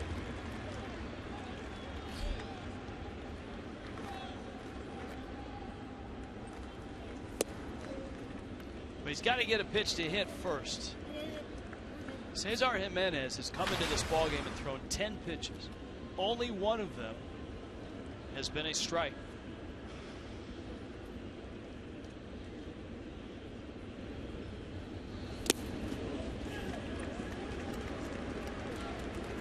Rick Kranitz is on his way out to the mound. Pitching coach for the Brewers. 11 pitches, 1 strike for this lefty. Craig Minervini, where are you right now?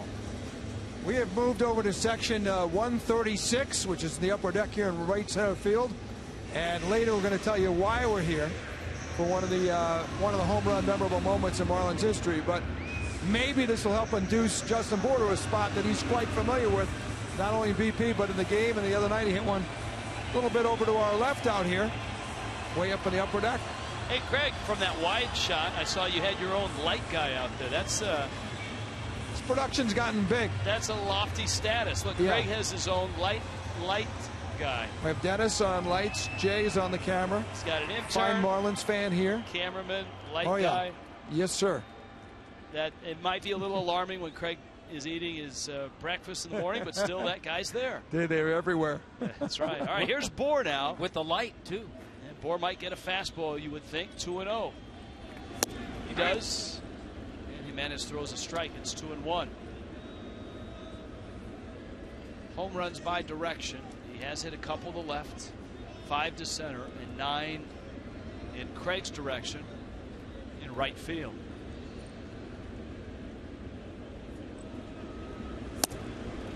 Takes out.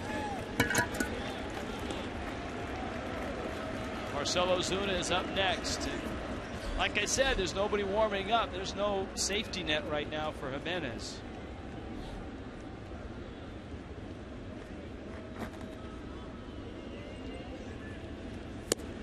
That's out. Bour walks, and Miami has a 6-2 lead. And here comes OZUNA. And Craig Counsell is feeling just like you, Tommy Hutton, if you were managing. He's handling it a lot better than I would. I tell you what, Cesar Jimenez is not endearing himself to being on this roster next year, though. You don't forget stuff like this. He's had some big league time. He's been around. He's been with Seattle, been a little bit with Philadelphia. OZUNA pulls one foul. And it was a changeup. Now that totally surprises me. If you're a hitter and you go up there against the guy who's walked 3 in a row, why do you swing at a first pitch changeup? Because you're not looking for it. You're not looking for it.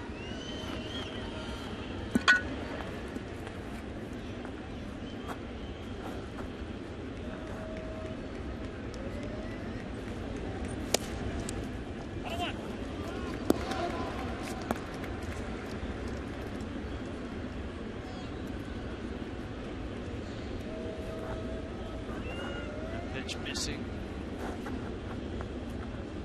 Ball and a strike.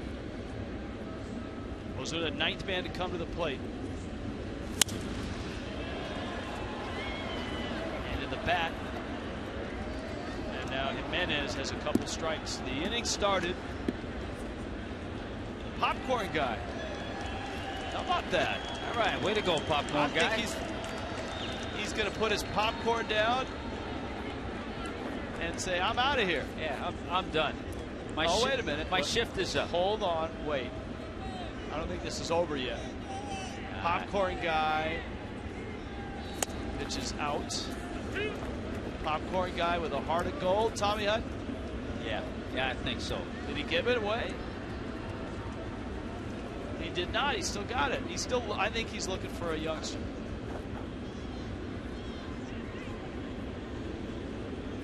The next guy who buys popcorn from him gets the ball. 2-2. Down low. All right, he threw the changeup to OZUNA on the first pitch, and it's the best pitch he's thrown out of all 19. You think he throws it 3-2? If he does, you still can't guess changeup, though. You have to be ready for something a little harder. 3-2.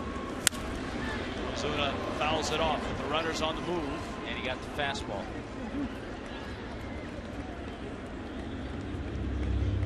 Popcorn guy no longer in that section.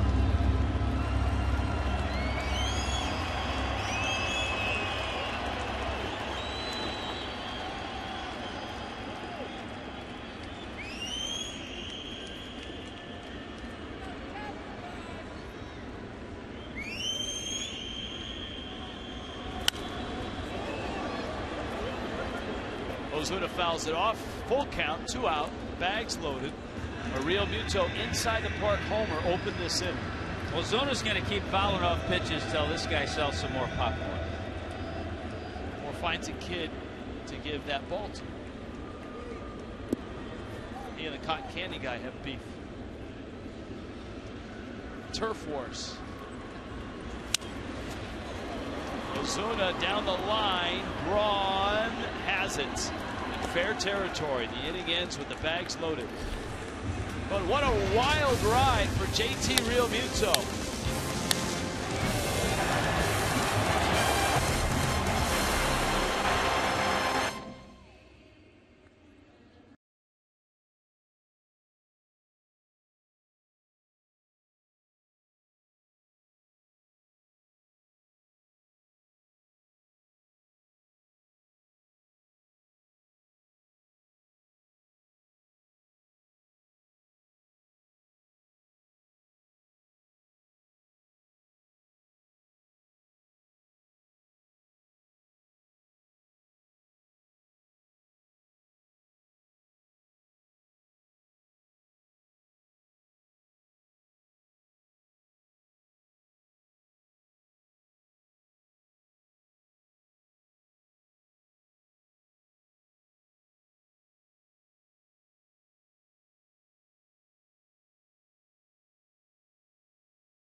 Florida is brought to you by Checkers. Epic meals. Epic deals. Marlins Park tonight on Email Twitter Tuesday. At night we are talking about home runs in Marlins Park. And what do you know? JT Real Muto legs out an inside the park home run.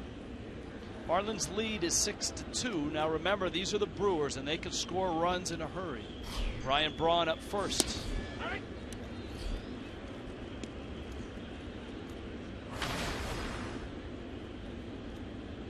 Strikeout and a single. The Brewers, you gotta love the shock of wheat on the jersey. Beer City in Milwaukee. What's that? The beer's up there. Old Milwaukee, right? Is Pabst up there?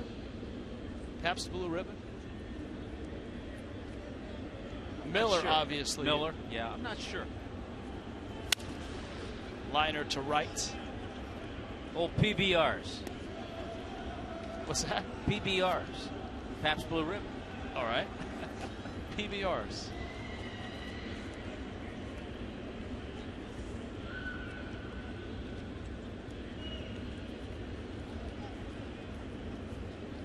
Adam Conley's hometown has a beer. There's a pitch that misses in. He's from Olympia, Washington. Olympia beer. The Olympia Brewing Company is right in downtown Olympia. drive right through it almost when you're down on I-5. That went foul back.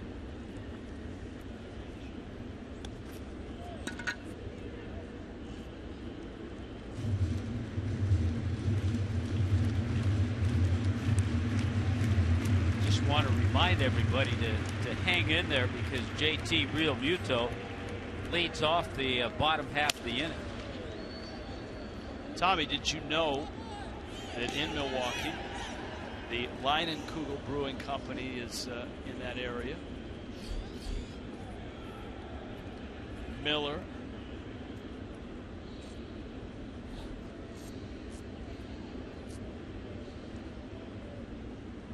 Heilman is in Lacrosse.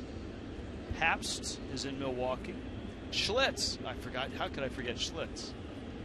What was the brewery for Laverne and Shirley?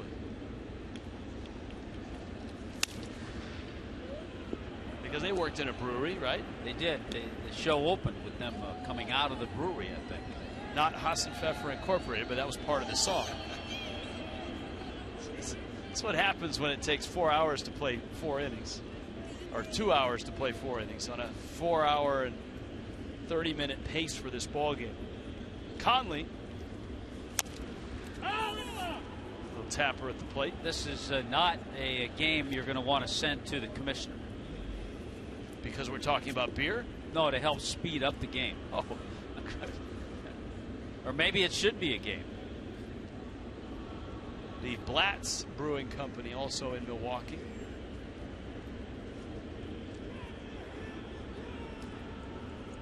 Two. And Braun takes down low.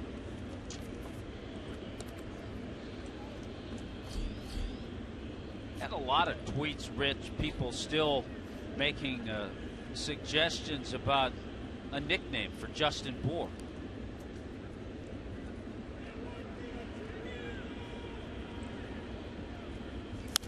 3-2 foul to the screen.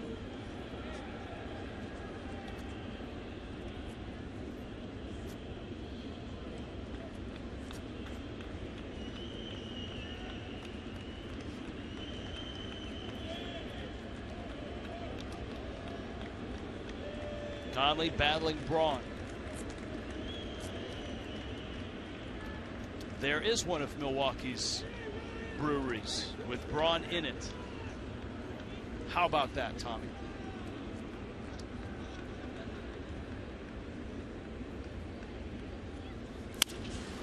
Up the middle into center field. That is a base hit. Braun singles, holds at first. And we check in with Craig Minervini and his light guy. Rich, we move on to the longest homer in 2013. Here's the section, 136. We're up about 6 rows, and it happened on September 6, 2013. And here it is, Logan Morrison against, of all people, Dan Herron with Washington. It was a 2-run homer in the 3rd inning against September 6, longest homer of 2013 at Marlins Park by a Miami Marlin. And it is commemorated here tonight as the Marlins are doing around the ballpark. And if you happen to come up in this section and you see this baseball here, Miami Marlins, Logan Morrison, 467 feet.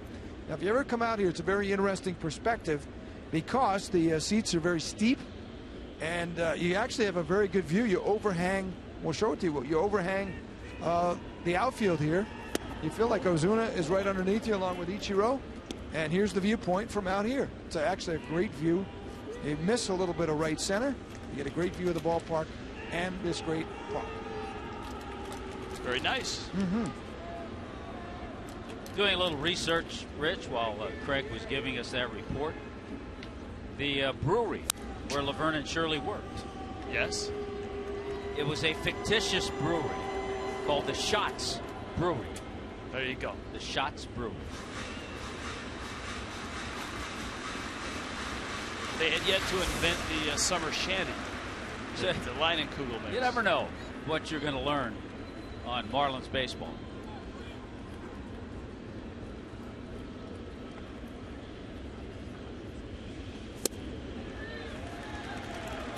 Chris Davis strikes out.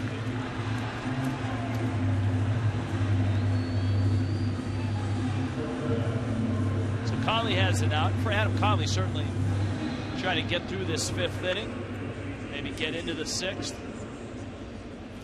Jason Rogers now.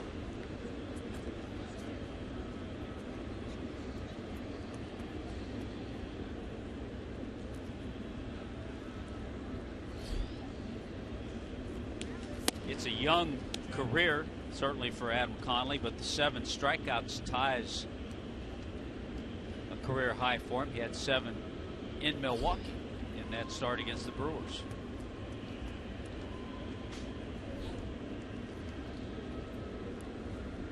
Rogers 0 for 2.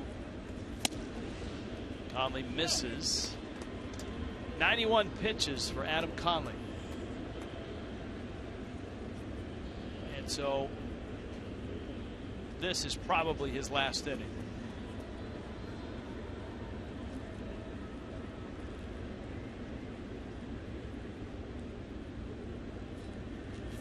One of the things with inning progression for a minor league pitcher, you get a guy in his first year in the big leagues who's never pitched in September, and suddenly here he is a couple weeks into September, and you're keeping close tabs on his inning and pitch counts. OZUNA went back. Now he has to come in, and it's going to fall in front of him. Wow. He took what looked like 2 steps back, hesitated, and then came in. Well, that ball has enough hang time. It needs to be caught. And OZUNA, most of the time, gets a better jump than that. There he is going back. A number of steps, not just one. And by the time he regroups, it drops for a base hit.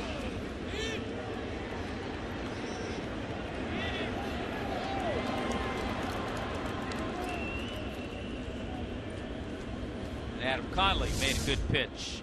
Yeah, he's made a couple of those. We had that good pitch to Segura in the 4th inning when he just hit the little infield chopper for a base hit.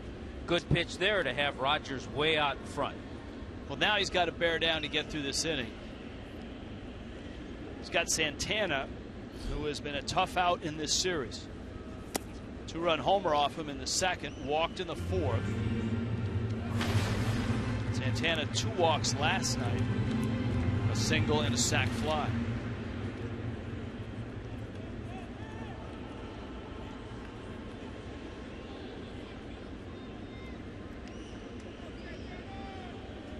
Travis tweeting and reminding us about the Emilio Bonifacio inside the park home run on opening day in '09. The excitement of that.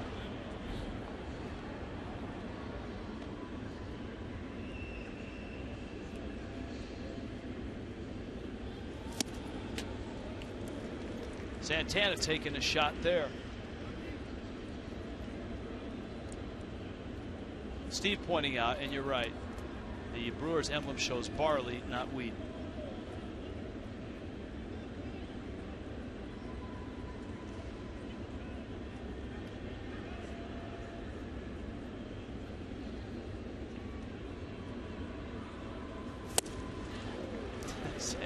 Santana with a shirt popping swing.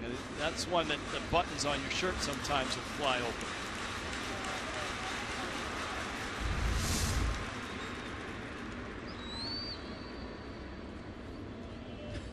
We were told he was going to be, and he is, an aggressive hitter at the plate. Good pitch to come back with, though, a changeup.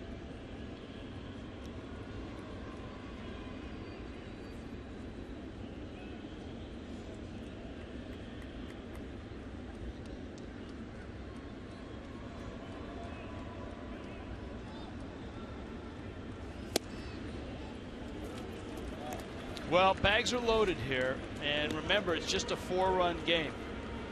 And Conley faces Hernan Perez. The call going out to the bullpen to find out how close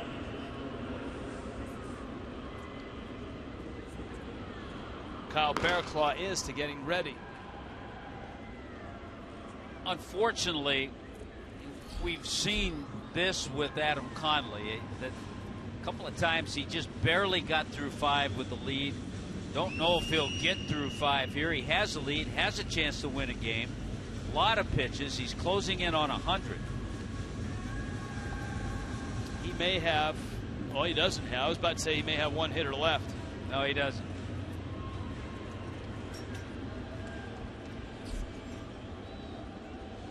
And for Conley, the end of the road. Kendall Toyota called to the bullpen.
Fans asked for it. They wanted to see Emilio Bonifacio's opening day home run. Here it is. Our Geico moment.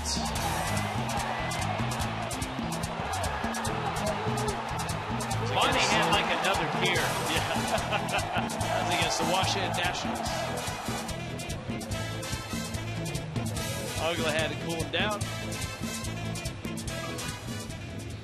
Realmuto's inside the Parker here tonight. So, Adam Conley lifted here in the 5th.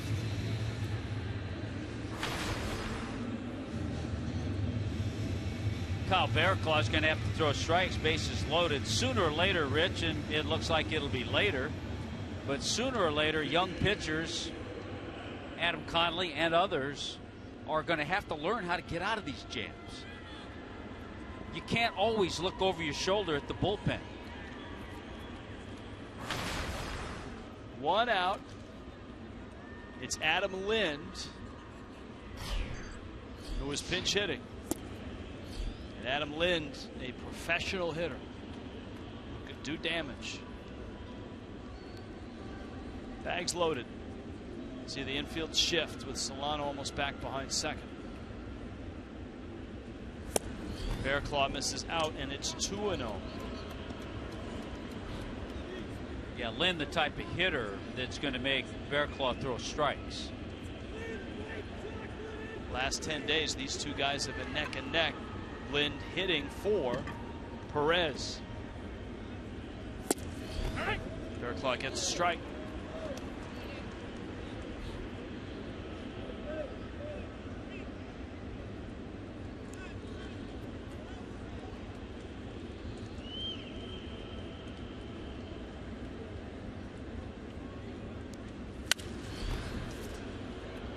That live fastball at 96 gets Anya in a hurry.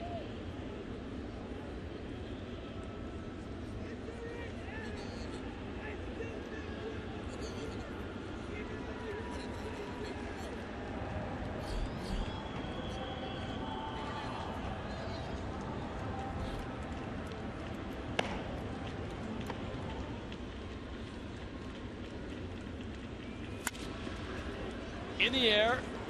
Shallow right center. Ichiro is there, makes the catch. Everybody holds as well they should. And Barraclough has an out. So there's 2 down. Good job to get a tough hitter. And certainly Ichiro was shallow enough that nobody was going to advance. Might have got away with a hanging slider. Lynn just got under it.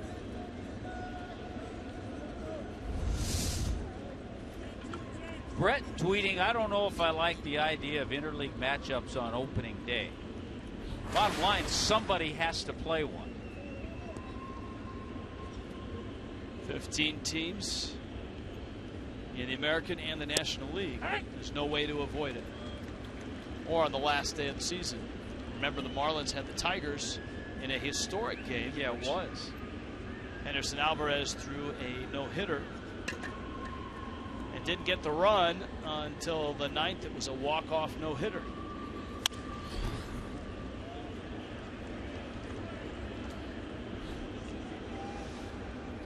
Highlights of the schedule: 2 games against the Tigers, then the Marlins go up to play, I'll say, the Mets and the Nationals. It's the Central for interleague with the Rays thrown in.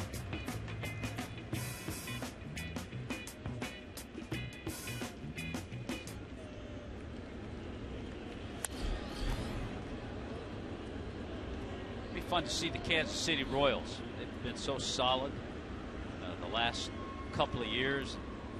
Kansas City right now with an 11-game lead in that American League Central. 0-2.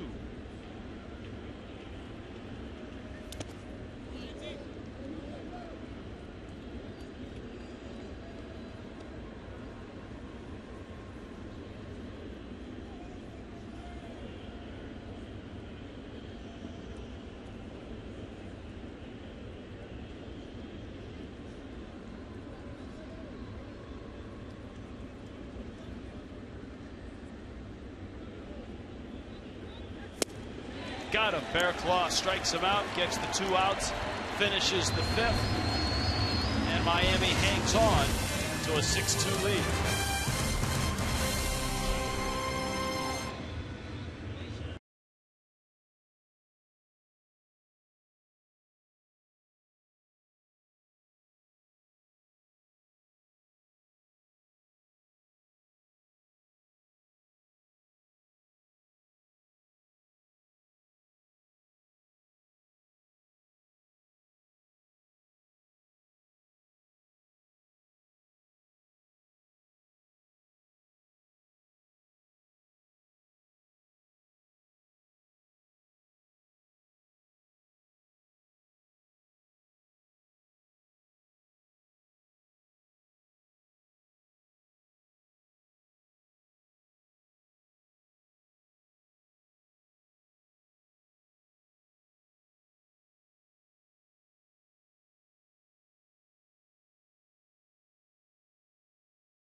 (6-2), Miami on top. If you're just tuning into this one, JT Realmuto has hit 2 homers. His last was inside the park, and we figured we'd put him side by side with D. Gordon inside the park and see who wins the race to the plates.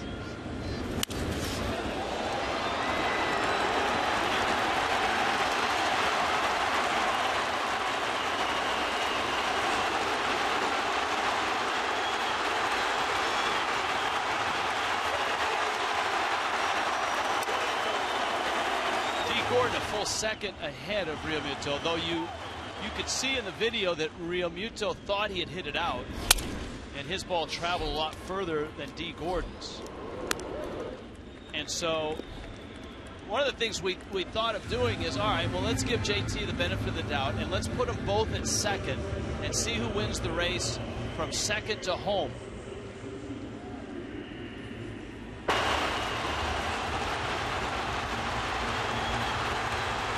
tell you what, from second to home, it's really close.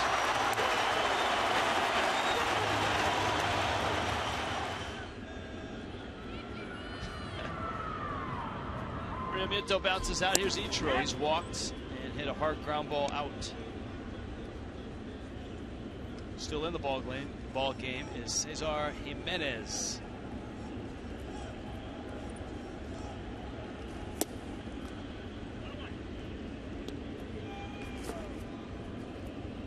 Hernan Perez is out of the game. And Luis Sardinas is now at second base.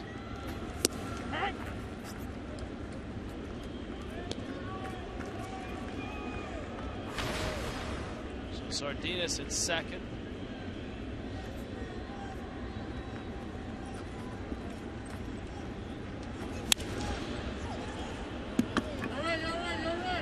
Rogers has it.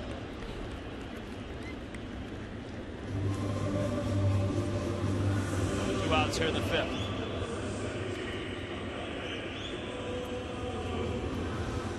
Red, white, and blue pride on Patriotic Night presented by Community Coffee. See the Marlins and the Nationals on Friday.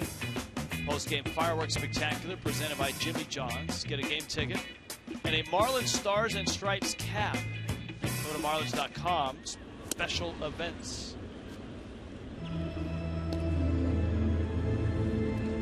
Here's Solano for his second at bat. Still no word on Miguel Rojas and his exit from this ball game in the fourth.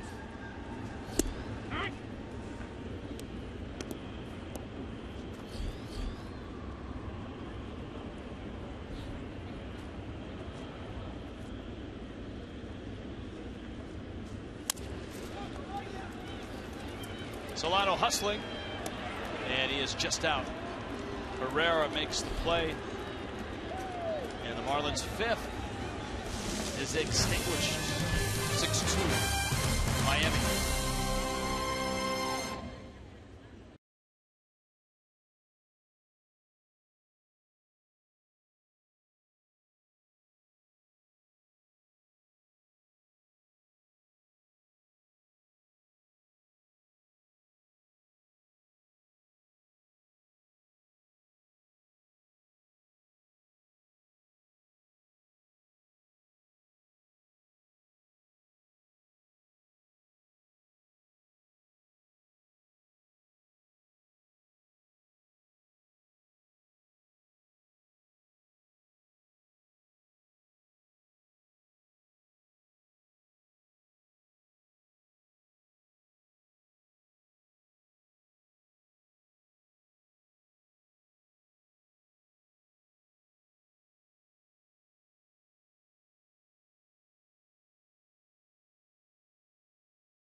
Marlins on Instagram and Twitter. Email us, foxmarlins@gmail.com. And the hashtag is Marlins Park Home Runs. In a fortunate twist of production fate, tonight we've had an inside the park home run from JT Realmuto. Actually, two by Realmuto, one out of the park and one in the park. 6-2. I guess it's, what do they call it, Tommy? Serendipity? Yeah, it would be a tough question to research. I think you had an email earlier. But it would be interesting to find out players recently who have had 2 home runs in a game where one has been out of the ballpark and the other inside the park. Shane Peterson is up right now. Peterson swings and misses, counts 1 and 2. We've had that tweet a few times, yeah. So crack staff is on it, working on it, efforting. Little spinning ball on your little computer type thing.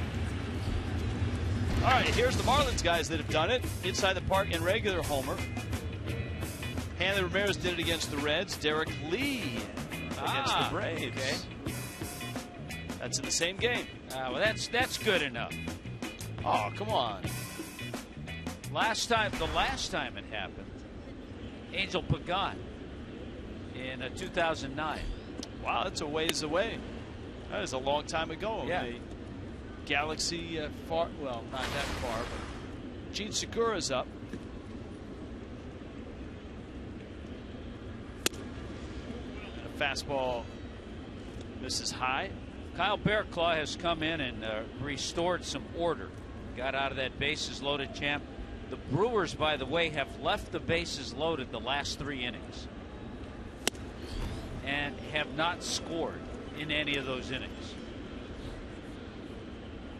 So he's restored order like the new sheriff.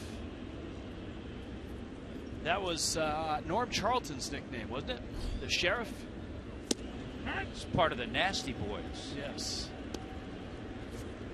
We have now, Tommy. This, I think you'll like this one. This is from Linda in Port St. Lucie. Okay. I've emailed a few times. I'll try again. The way the batter holds the bat, fouled at the plate. If the batter would hold the bat where he hits the ball, where the grain of the wood is in a straight line, the bat would not break. I've watched in slow motion. When the bat breaks, the ball is hit where the grain is, and it looks like V's. And she says that they always, at her nursery, make sure the shovels, the wooden handle shovels, have the grain in the right spot. Of course, you're not shoveling anything coming at you at 95 miles an hour either. True. But there is, you're right, you do have to try to do that. Years ago, when you were a kid, you got a bat, they always make sure the label's up. And that would help keep the grain straight if the label was up. But it doesn't matter. If you have a guy throwing 95 miles an hour and he runs it in on the handle where it's thinner, that bat's going to break. Man, Kyle Bearclaw, you talk about developing a closer, and you noted earlier, we were talking about next year where the Marlins' needs are. Some have said, hey, go after Aroldis Chapman. If you've got a guy like Kyle Bearclaw, who is developed in the Cardinal system as a closer and is throwing like that, to me, he's a prime candidate for that spot or the 8th inning. I wholeheartedly agree, and I don't think you should spend the kind of money that Aroldis Chapman's going to demand on a closer. Well, you've got as well, you have A.J. Ramos, who looked good in the who has first half. gained great experience this year. Yep. A.J. has struggled some in the second half. And then Carter Capps, who when he was healthy was able to be a lockdown 8th inning guy. By the way, Linda, thanks, and glad we got you this time. So next time you're using that shovel, label up.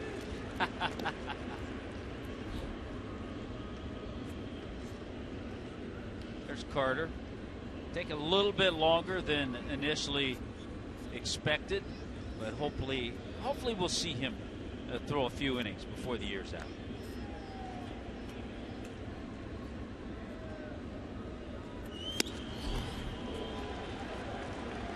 I'll tell you what, the other thing is, a lot of guys throw 95 or 96.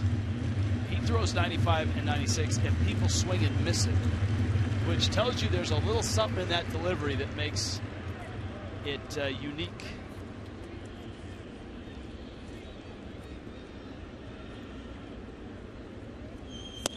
Oh, just fantastic. Kyle Bearclaw, dominant here in the 6th.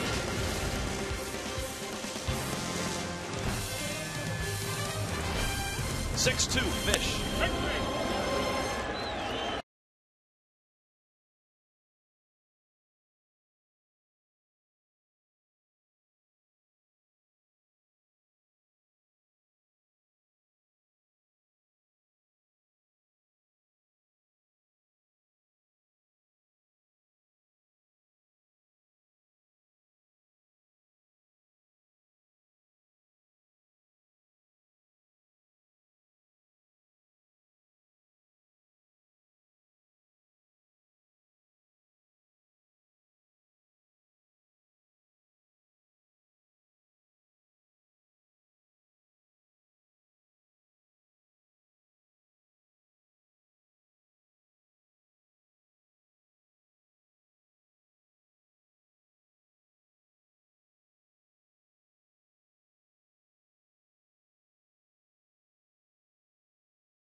Brewers. As promised earlier in the game, it's the Data Strong fan photo of the game. Hashtag it FL Data Strong fan. Your chance to be featured in an upcoming telecast. We were hoping that it would be Craig in the Clevelander pool, but Mallory is the Data Strong fan of the game. Kyle Loesch. Boy, a guy we've seen a lot over the years as the starting pitcher. Casey McGee pinch hitting, by the way, for Bear Claw. Loesch in his 30th game. But 22 of those games have been as a starter. But with that ERA over 6, he was demoted to that Brewer bullpen. McGee behind the count 0-2. Couple breaking balls from Loesch.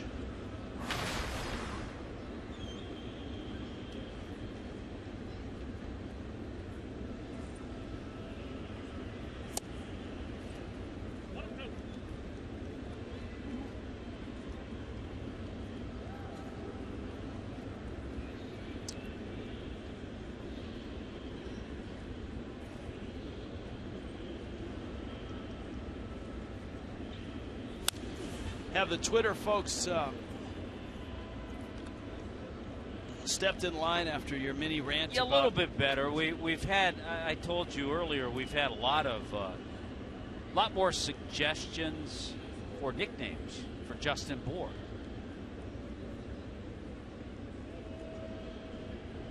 And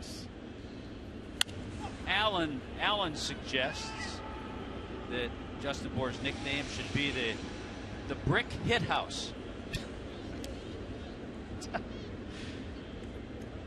Well, I guess if we could say Hits McGee, then that one should be okay. But check back tomorrow to see if Tommy's still employed. Here's a 1-2. I'll get back to Alan on that one. It's in. That's 2 balls and 2 strikes.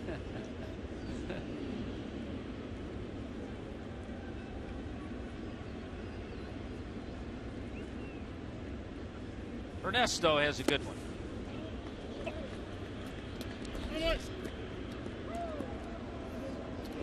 McGee strikes out. Loesch. Ernesto's question, Rich, what changes, this is good, what changes does a setup man have to do when he gets moved to the bullpen to be a closer? That's a different mindset. If you're a setup guy, you'll hear the term, and guys will swear by it, the last 3 outs of the game are the hardest 3 to get.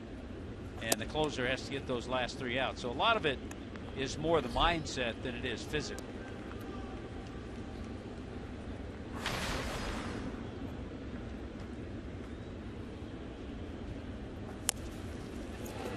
Gordon bunts, and he's thrown out. LUCROY gets him.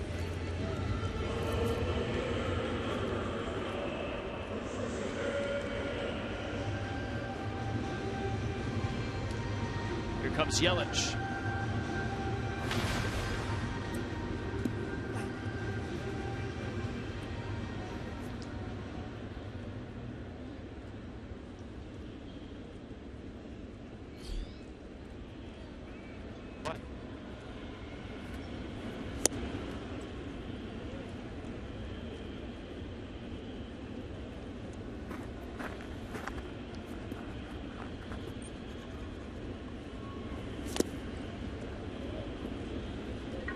Had a few tweets asking Rich what was the longest home run I ever hit versus the Padres.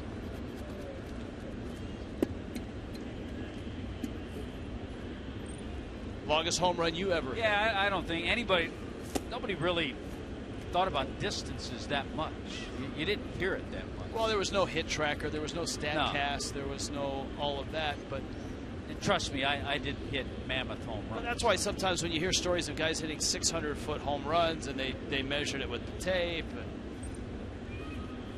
and, some mythical homer that went over a school building and ended up in a farmhouse, and they marked it at 780 feet. Sometimes you have your doubts.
of objects leaving the playing field. Like those objects. Saturday Spectacular on Saturday, of course, this Saturday. Marlins Nationals 7:10. Get your seats for the final beer fest of the Clevelander season. 3 hours of beer sampling. 3 hours, Tommy Hunt. Maybe Shots Brewery will be represented with Laverne and Shirley making an appearance. Maybe not. Skadoodle, skedaddle. $35, all you can eat seats as well. Marlins.com. Secure your seats today. Oh, Rich, we've been focused, and rightfully so, on this game here. Marlins with a 4-run lead, which is good, but they had a wild game going on at Nationals Park. Matt Harvey in 5 1/3 gave up 8 hits and 7 runs. Right now it's a 7-7 ball game in the bottom of the 7th inning at Nationals Park. Here is Ryan Braun. One of the real weaknesses for the Nationals has been middle relief. And even in the 8th inning, Drew Storen has had a nightmare run after getting demoted. Toyota Trend, ladies and gentlemen. Please welcome it to the telecast. Longest active hit streaks. Braun against any single opponent on the road under a harvest moon. Breaking ball misses down low. That's a lot of qualifiers there. There's a lot of good names. So it has to be what? On the road versus one opponent. How about 32 in a row for Phillips, Brandon Phillips against the Mets? And think about that. That's a lot of years because they're not in the same division. They only go there once. Yeah. That's amazing. And the same with Braun, right? That means Braun's hitting streak stretches back to the old football stadium. Sure. 2009. That is impressive. That's 397. Now, if you put the Harvest Moon qualifier in there too, 2-1. Can you play a little Neil Young though? The Harvest Moon. That's a good catch. That's a good catch. I think he played at Summerfest in Milwaukee this year. Probably had an old Milwaukee or a Miller Lite. Or a PBR. That's in the left field. And Braun has 2 hits tonight. Actually, I'm off. He's got 3. So 3 hits, so that streak is rolling. Well, he's just one of the many. We talked about a lot of their hitters who've been hot coming into the game. And keep in mind, he has 3 hits tonight. Coming into the game, he was hitting .369 his last 22 games. Adam Conley started this game 4 1/3, 8 hits, 2 runs, 7 strikeouts, and 3 walks. Morris taking over for Kyle Barraclough, punched out 4 in an inning and 2/3. You know, one of the tantalizing things about Conley is the strikeouts. 7 of them tonight, and we've seen that in his appearances. He may not be able to get over the hump, but on his way from the start of the game to the hump, he's been missing bats, which is of real value.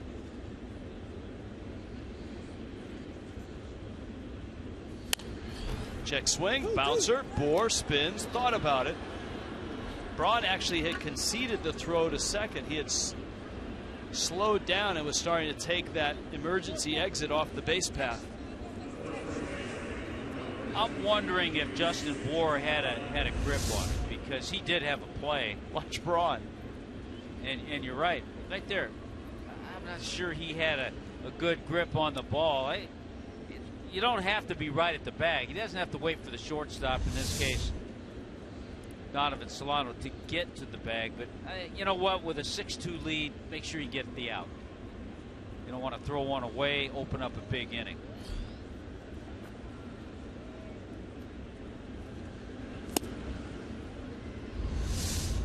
You watch Donovan Solano, and he's there. I just don't think Justin Bour had a good feel on the ball. And I think as well, weighing on him was the 6-2 score. Get the first out of the inning and read the next email.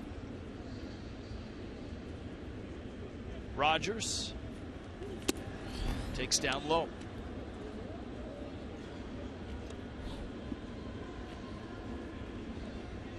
The Phillies shut out the Braves 5-0. So Braves snapped that losing streak yesterday, and they're back on the wrong end of it tonight. How about the nice pitching of Aaron Nola? He pitched in that game for the Phillies. 7 shutout innings. You know, another thing that continues to develop is the charge by the Cubs. A 6-0 lead in St. Louis in the bottom of the 5th. The Cubs narrowing the distance between themselves and Pittsburgh for that top wild card spot and home field advantage in the wild card game. And you know who looks really good at second? Starlin Castro. I don't think he was all that happy to go there and move over for the youngster Addison Russell. Hit a 3-run homer tonight. But things have worked out. Of course, Joe Maddon's played a few guys there. Chris Coughlin's had some games at second base. Right center, well struck. Ichiro over to cut it off. Round third and coming home is Ryan Braun. And Jason Rogers has an RBI single.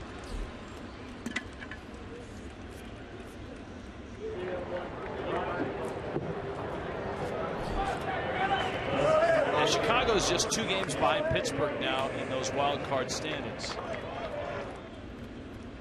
And you know they have some games remaining.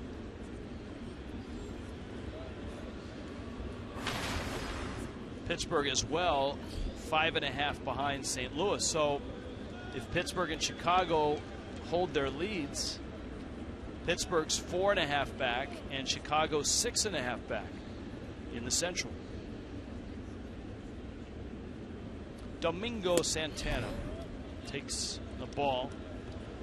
His night last night had a couple walks. Tonight he's got a couple walks and a 2-run homer.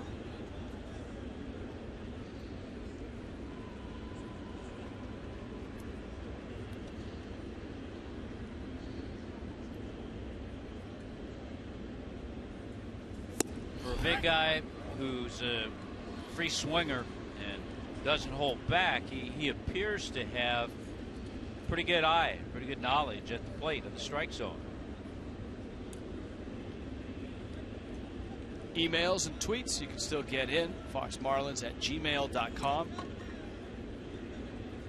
At Fox Marlins on Twitter and Instagram.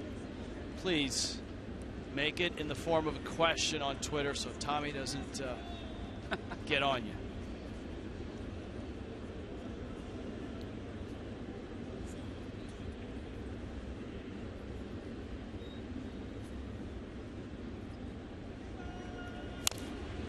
Michael tweets, so Rich, just to confirm, Tommy hit a 780-foot homer that went over a schoolhouse and into a farm building. That's true, Michael. And you know what? He hit it into the wind. In the snow. On a cold April day. There you go.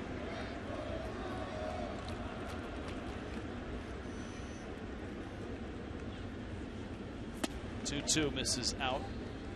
Which the Marlins could have some cold April days next year. And we were talking a little bit about the schedule. The first 2 home games to open the season are here.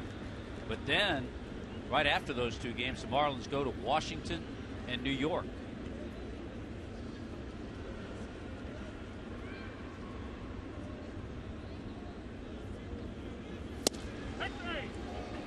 You could hear David Rackley ringing up Domingo Santana.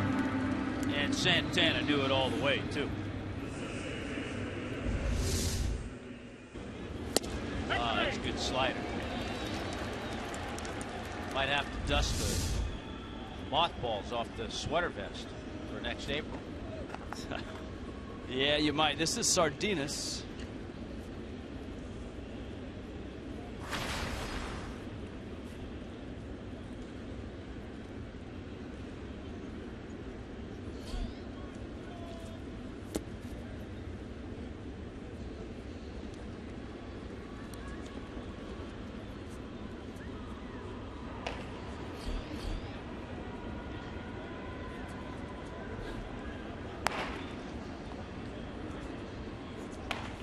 Mike Dunn in Miami's pen.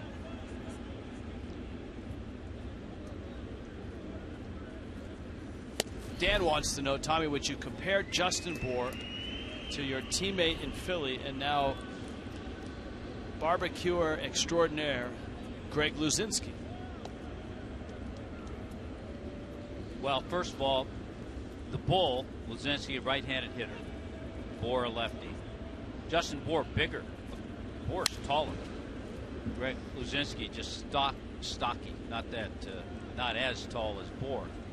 Luzinski, though, was a very good hitter, more than just for power.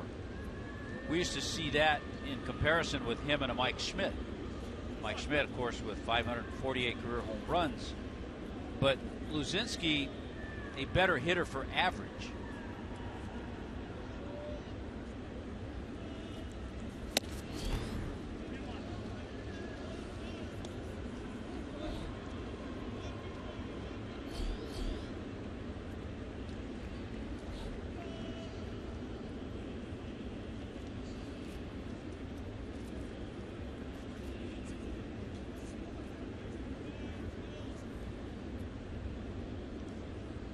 Three-one pitch from Brian Morris.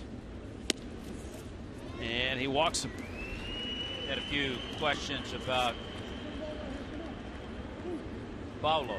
Wants to know, have any idea when Anderson Alvarez is coming back? That's really a long road for Alvarez. He's doing rehab now. He's going to be doing rehab all offseason. Hopefully when he gets to spring training, he'll be ready to go through a regular routine.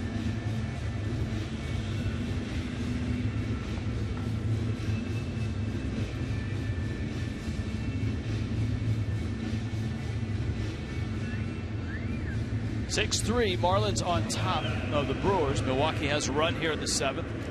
You're just happening by. Emails and tweets. You can get us there on Twitter at Fox Marlins. Hashtag Marlins Park HR.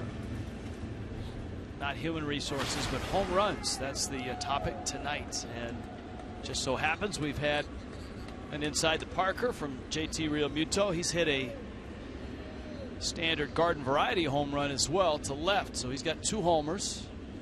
Miami a 6-3 lead.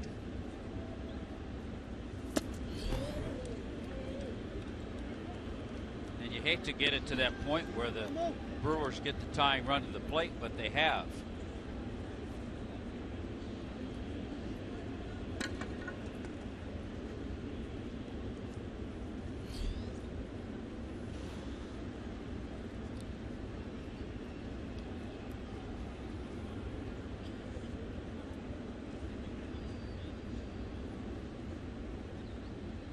Herrera takes up, and it's 2-0. The bullpen of the Brewers and now the bullpen of the Marlins has had trouble with control.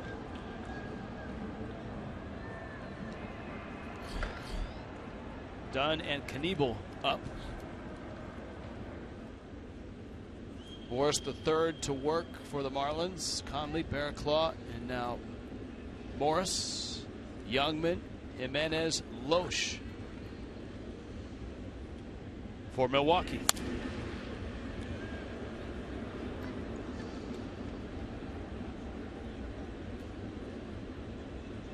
A lot of times with Brian Morris, it appears he has a little more struggle controlling the fastball than the slider.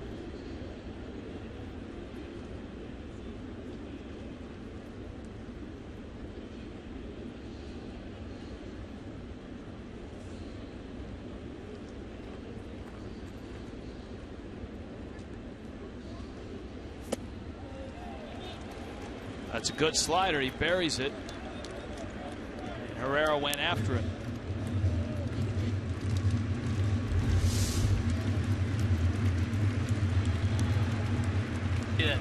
See that little tight spin? Down and in to a lefty.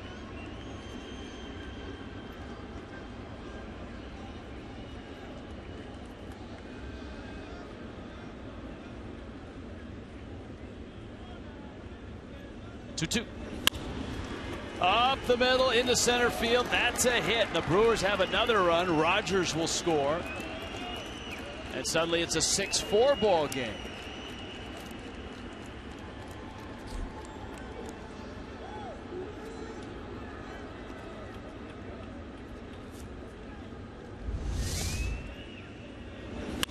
That breaking ball left out. And Herrera has a second hit of the night. A little different than the slider that Morris buried down and in. Scooter Gennett, the pinch hitter. Dan Jennings wants Mike Dunn with 2 outs in the top of the 7th. 6-4, Miami on top. Kendall Toyota called to the bullpen.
But Milwaukee continues to threaten. They've chased Brian Morris. Mike Dunn is next up. Scooter Gennett was announced. Outfield trying to hang in there. But with Dunn arriving, it looks like the Brewers are going to pinch hit for Gennett. And they've called upon Martin Maldonado.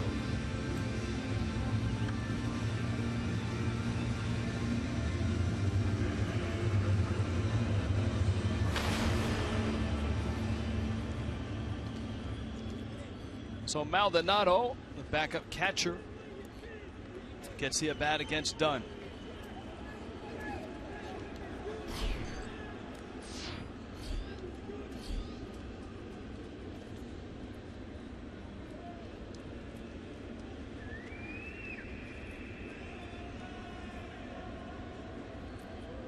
Dunn, an inning and 2/3 scoreless his last time out in the Sunday win against the Mets.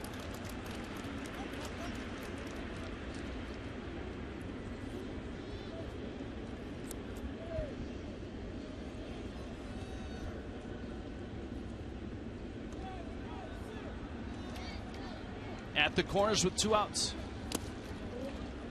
And it's down low. Jimmy has an email with some suggestions to spice up this home run telecast.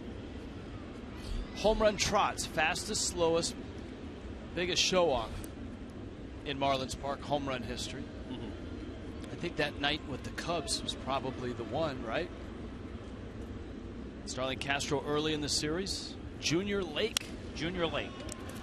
We'll give that to Junior Lake. All right, home run calls. Best home run call of a Marlin home run at Marlins Park. Has to be you. I don't know about that. There may have been someone else that called one, done a nice job, but I'm going with you.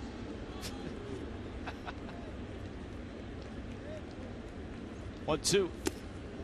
I'd like to thank my producer, my director, all my people. Gary Cohen with the Mets may have had a nice one of Kirk Neuenhuis off Papelbon that has put the Mets up 8-7. Oh, wow.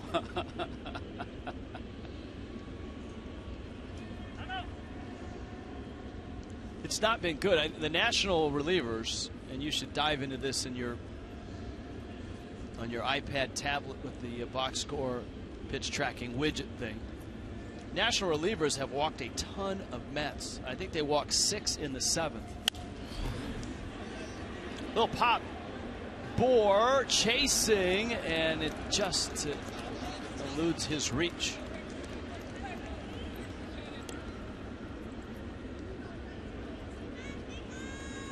Yeah, Papelbon looks like he was in the 8th.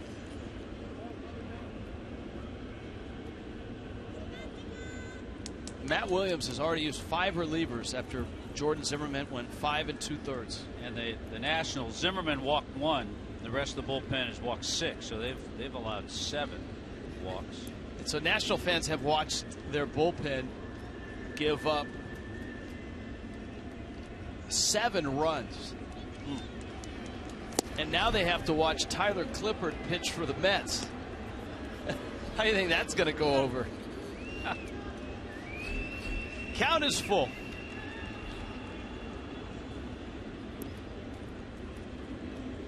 Wow, that's right down the middle, and that's even above the knees.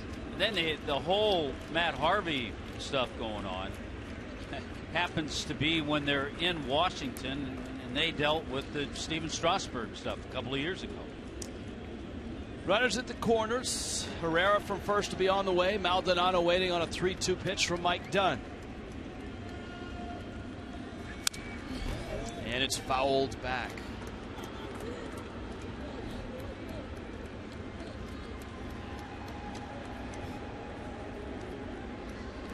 Now, Yoenis Cespedes has not homered, but he's doubled and tripled and driven in 3 runs. Wow.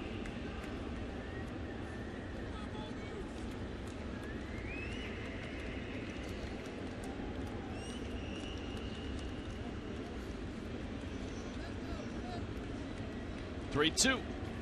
That will be strike 3. Maldonado, who got lucky earlier in the at-bat, voices his displeasure.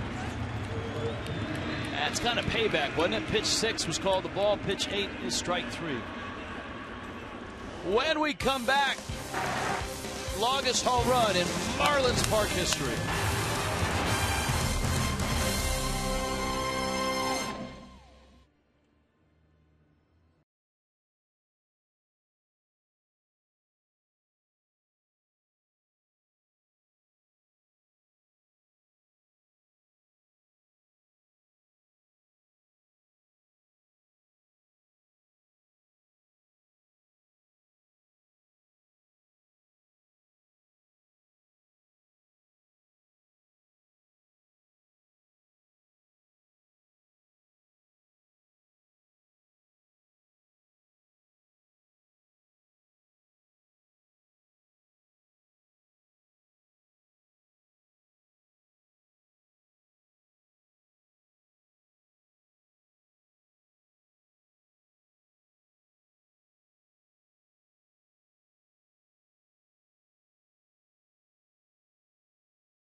Longest home run, Marlins Park history. Eric Stoltz delivers.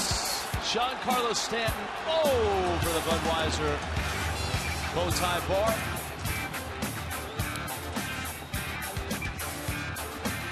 .484 feet.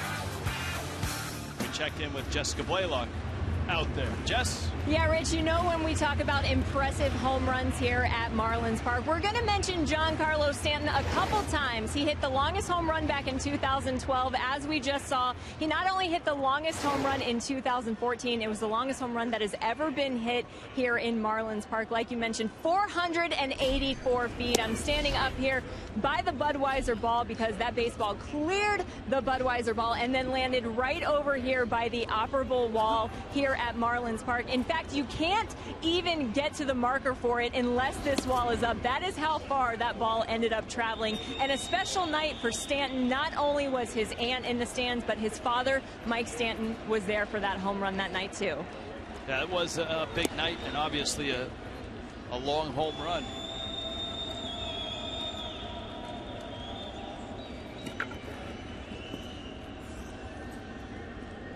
Hopefully he's back soon. Prado sends that one to right. That's still Brian Braun out there, and he makes the catch. Brewers have a new pitcher. Corey Knebel. Last pitched on Saturday in Cincinnati. Came in from Texas in exchange for Giovanni Gallardo and cash. You always wonder if they give the player, like, did they give Knebel a briefcase full of cash and say, when you get to Milwaukee, since we're trading you and cash, can you drop this off in Doug Melvin's office? Well, they may have done that before wire transfers. Direct deposit. Right. And say, hey, we've counted every last bill in this, so.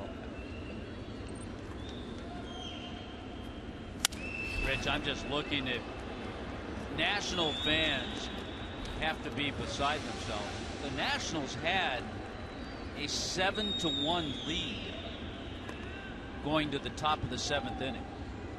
And now they trail 8-7. That'll be strike three. Bohr strikes out. Knebel has a couple of quick outs. And here's Marcell Ozuna. Yeah, that bullpen, Blake Trinan, 3 runs. Rivero, 2 runs. Storen, a run. And Drew Storen walked 3 and got 1 out. And Papelbon now has given up that home run to Kirk Neuenhuis. Drew Storen is not gaining a very good reputation in big games. Well, he was pretty good as the closer this year, wasn't he? Until Papelbon showed up, and then in the 8th inning, all of a sudden something happened.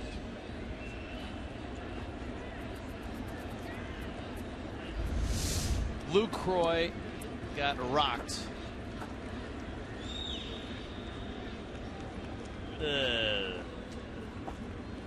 That's not fun. You could see the mask have some give there. Hey, David Rackley, home plate umpire, trying to steady LUCROY, hold him up.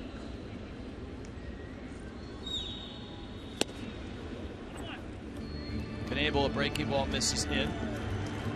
So it's 9th inning now in DC. It's 8-7 Mets by a run. The Pirates are about to shut out the Reds 7-0 in the 9th. And the Cubs are still shutting out the Cardinals 7-0 in the 7th. So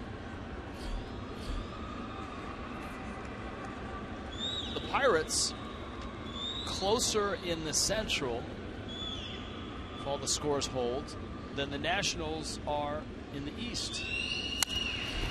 That's going to be extra bases for Ozuna. Down in the corner it goes.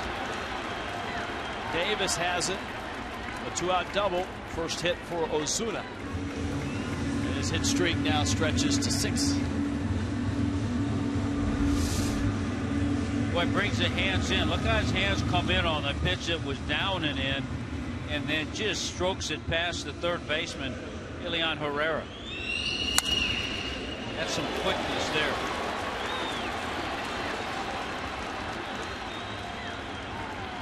And here comes the man of the night for Miami, JT Realmuto.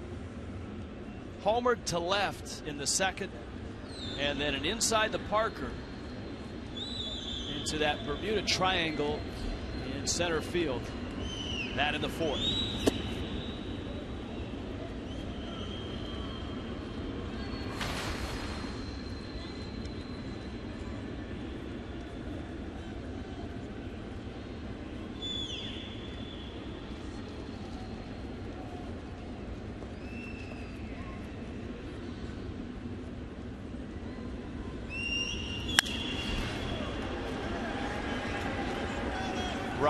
BRAUN makes the catch. Foul territory.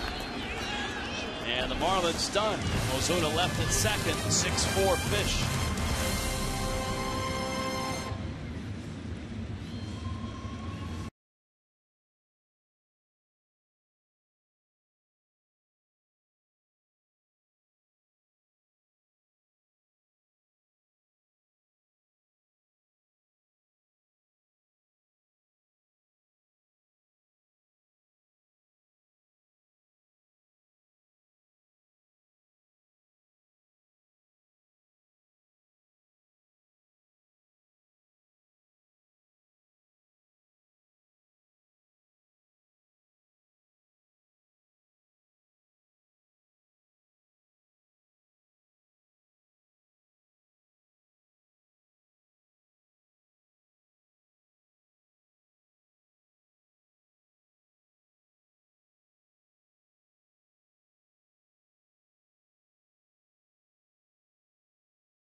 So with a couple of home runs. H.H. Gregg, high def highlights. This was his first.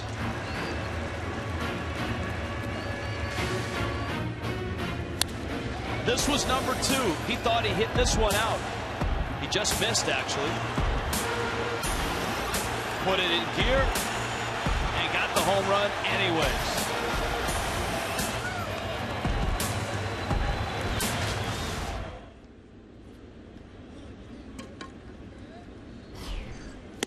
Now the rarity of a guy hitting a home run out of the park and then in the park in the same game. 204 times in Major League history it's happened. Fewer than all the no-hitters and all the cycles. Segura lines a hit to right. There it is again. There have been 269 no-hitters, 290 cycles. Only 22 perfect games. Realmuto becomes 204th to go inside the park and outside the park. So more rare than the cycle and the no-hitter. Well, we had the note the last time it was done. Angel Pagan, 2009.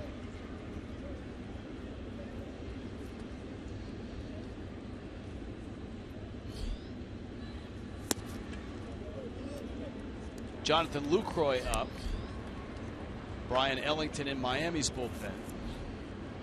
Frank with a tweet. He says, and this is, there's no way to find this out, but it was fun to watch, was the Ozuna home run on top of the foul pole. the only one ever hit in baseball history. It's the only one we've ever seen. The one that landed on the very top of the foul pole. Yeah.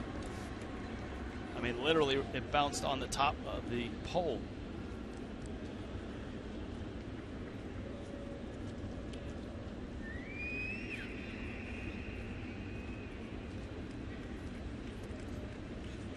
Not sure that's in any database. Be hard to find.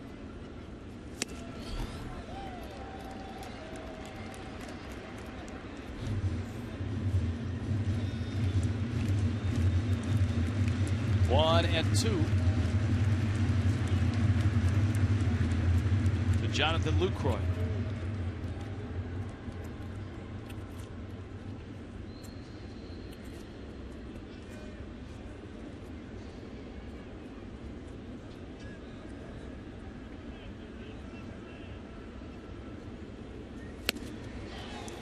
Fastball from Dunn.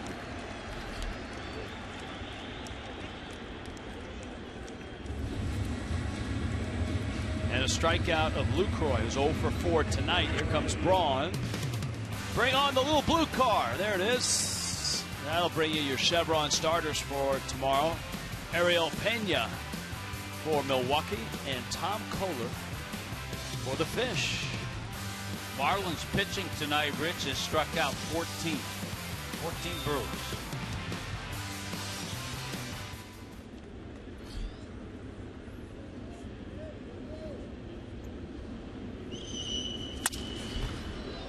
Braun sounds like he busted his bat. He did. Label up. Although, as you pointed out, when you get one off the handle, it doesn't matter which way the label No, stick. it doesn't. 3 hits for Braun, all singles. Watch where this hits on the bat. Yeah, it's going to break any bat. It's going to break there.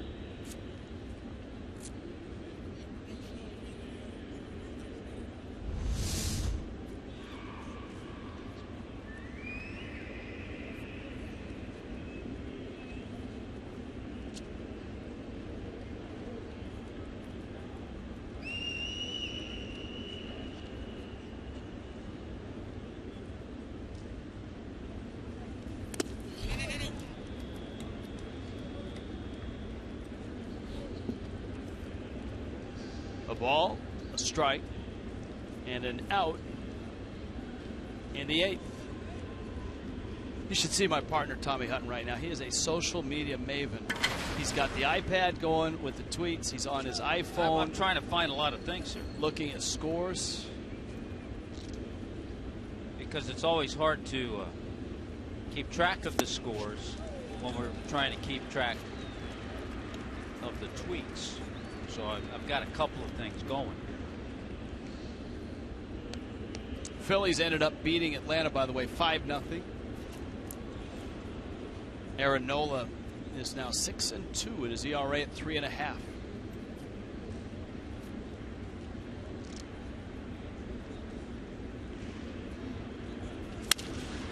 Braun to right, Ichiro there. He'll take a shot at first. Segura's back.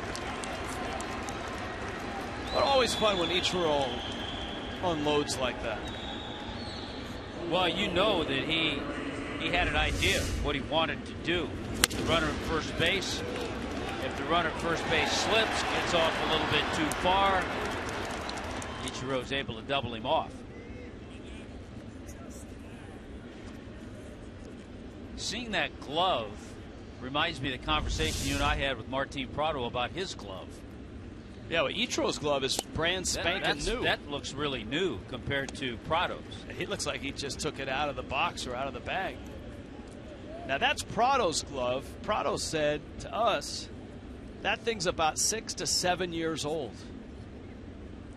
And it's only the second glove he's used in his major league career. The other thing that I was a little surprised that he told me, he hasn't had to do it very much, if at all. I can't think he's played second base this year, but he has in the past. But he says he uses the same glove. A lot of guys will use a smaller glove at second base. He is currently auditioning gloves for a replacement role. He's breaking in some gloves. Uses that during batting practice and infield practice, but that's the gamer. That's 6 to 7 years old. It's had many, many repairs and patch jobs. Look at the old Wilson logo on that glove. His first gamer he used all through the minors and into his first few years in the major leagues. Runner goes. Fastball up. Realmuto's throw on a hop. Not in time. And Segura swipes his 22nd bag of the year. Comes with 2 outs. Got a great jump. This is always, you always feel bad for the catcher because it goes on his line. But a good jump by Segura, as you pointed out, number 22.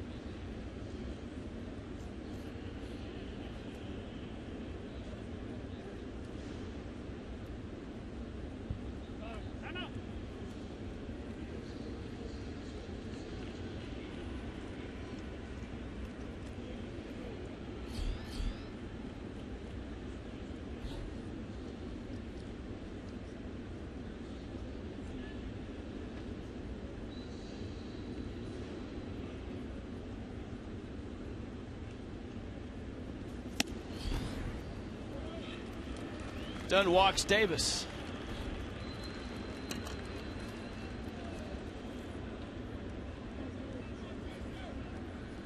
Marlins have Ellington in the bullpen. You got a right-handed bat in Rogers coming up. Just looking, Rich, there have been 2. Adam Conley had a 1-2-3 inning his first inning. Brewers went 1-2-3. And then Kyle Bearclaw in the 6th struck out the side. Well, Ellington was up, but A.J. Ramos took his place, and Ramos is ready, and it looks like Ramos is coming into this ballgame with 2 outs in the 8th Kendall Toyota. Called to the bullpen. 6-4 Miami.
Outs. A 2-run lead to protect. MLB.TV Premium, #1 live streaming sports service. And let's face it, you really need it for October, don't you? With all the postseason games, the wild card games, you'll get real-time highlights. You can watch the games in HD as well on your tablet, on your laptop, on your phone, on your watch. Visit MLB.TV for details.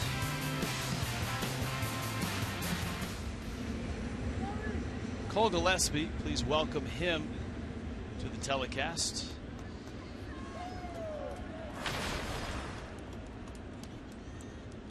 And A.J. Ramos.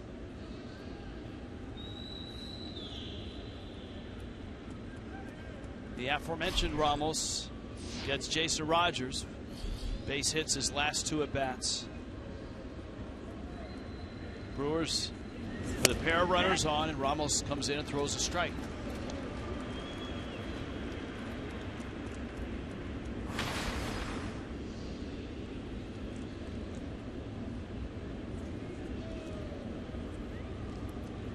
They're in the bottom of the 9th in DC, 8-7 Mets.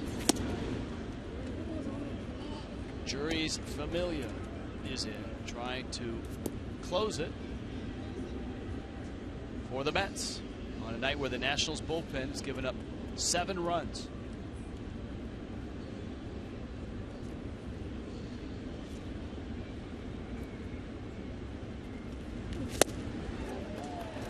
Ramos with a good changeup.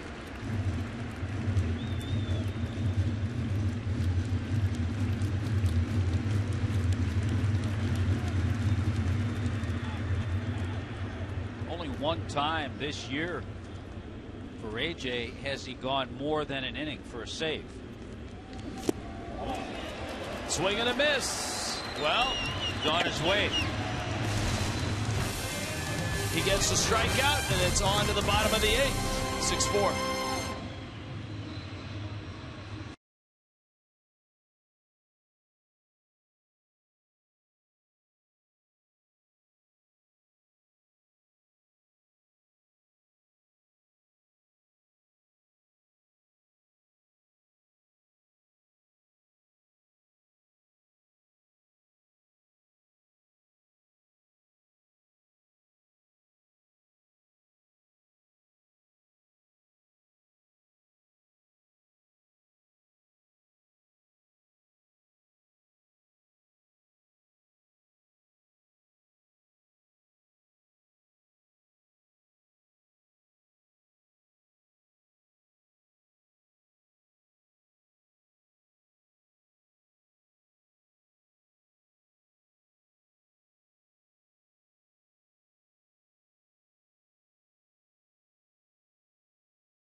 The Brewers, who have left 13 on base. Stan Jennings working on his lineup card.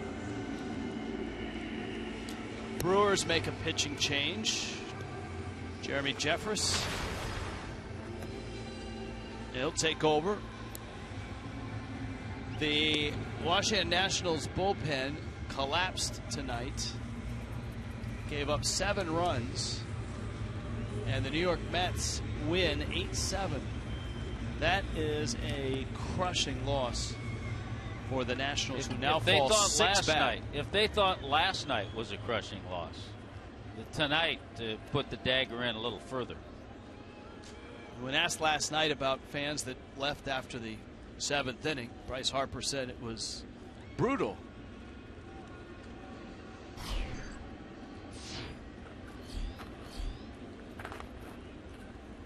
Ichiro takes low and in. Well, Harper 0 for 4 and has his average at .333. D. Gordon tonight a couple of hits. 2 for 4s at .330. That's progress. So things have gotten a little closer just the last couple of games. 2-0 to Ichiro. Ichiro's hit one of those ruts right now. An 0 for 2 tonight. Early in the Giant Arizona game, Buster Posey's 0 for 2. He's at .328.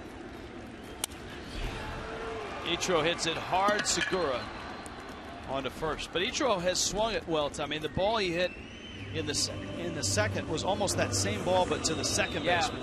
He's hit two balls really hard tonight, but just right at infielders. This is a good swing. Nothing wrong with that swing. But Segura sucks it up.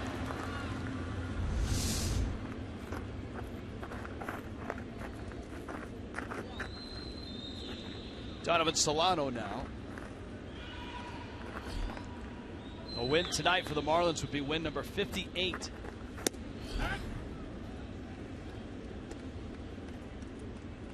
Atlanta at 55 wins with their loss to the Phillies, who go to 54 wins.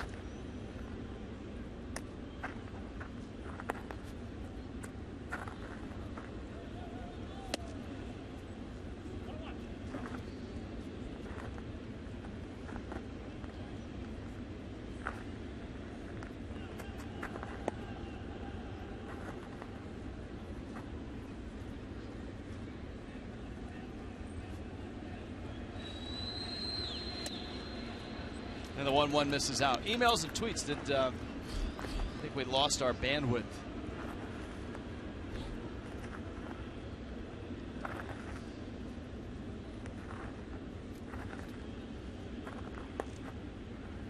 At Fox Marlins, foxmarlins@gmail.com. That's off of Jeffress. Segura, and Solano beats it. It was ticketed for center, and then it caromed Gene Segura's way. Donovan Solano hustles out a base hit.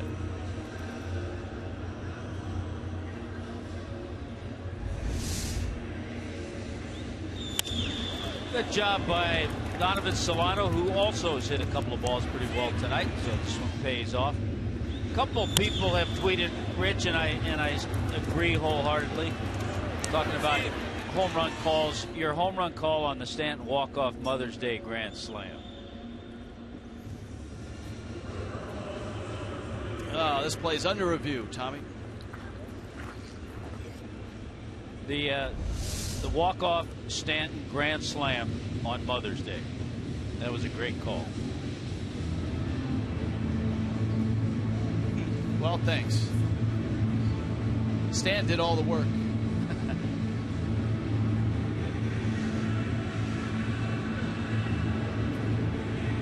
Under review. What'd you think? Back of the glove. Solano's hopeful for a hit. I think he's safe. I don't think they can overturn it.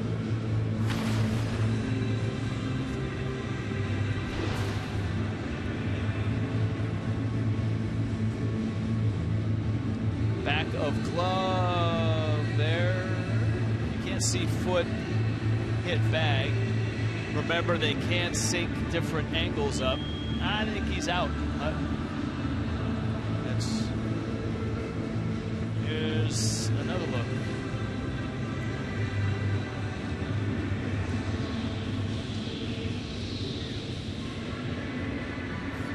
For Solano's sake, you'd like him to have the hit. Yeah, you sure would. That's for sure, but at the same time,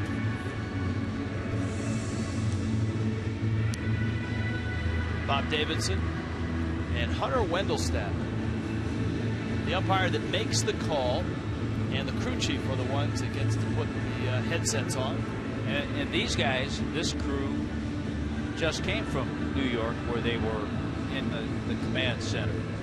You know, as the years go by, Hunter Wendelstedt looks more and more and more like Harry. His late father was a longtime terrific umpire, Harry Wendelstedt.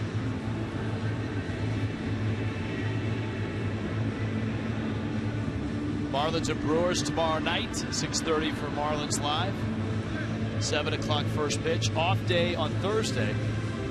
And then what kind of shape are the Nationals going to be in when they get here this weekend? Of course, this weekend they'll also have to face Jose Fernandez on Saturday night. Then the Marlins head to New York for 3.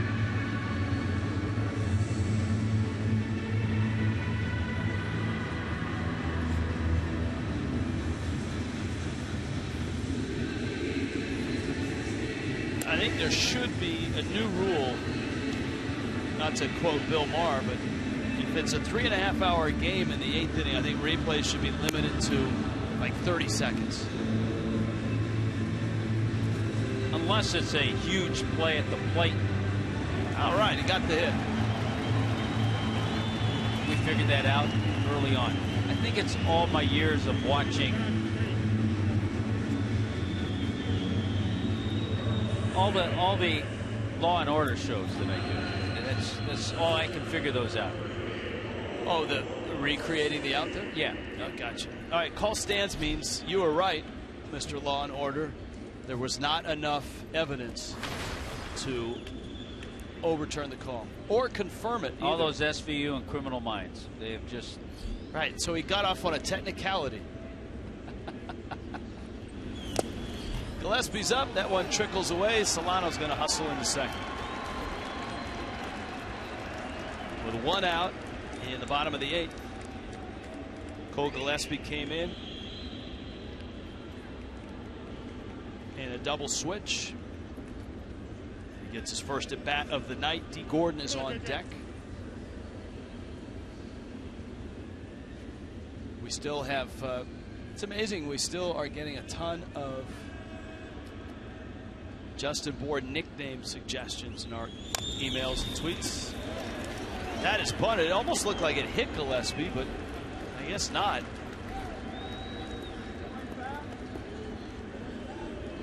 Gillespie is asking.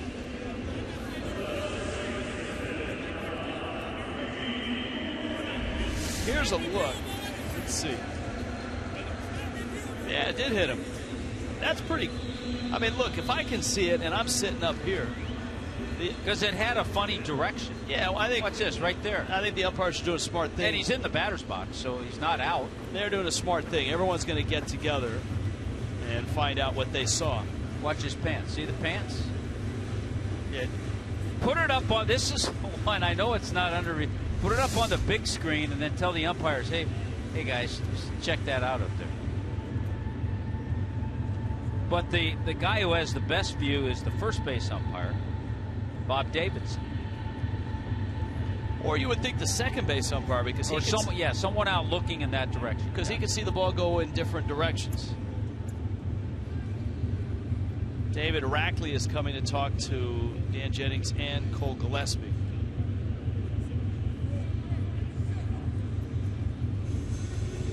And Gillespie is not going to like what he hears. I think he's going to get a sacrifice on it anyways.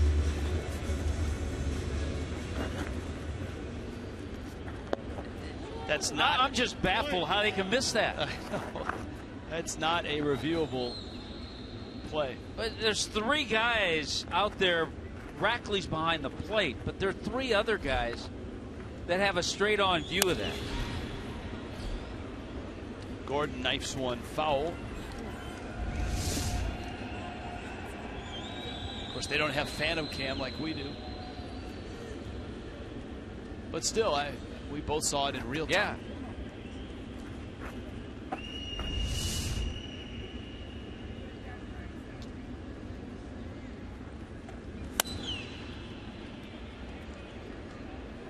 Tommy suggested a few more times is the Bore Some Sugar on Me. Yeah, I've seen that one a few times. That's a Def Leppard song.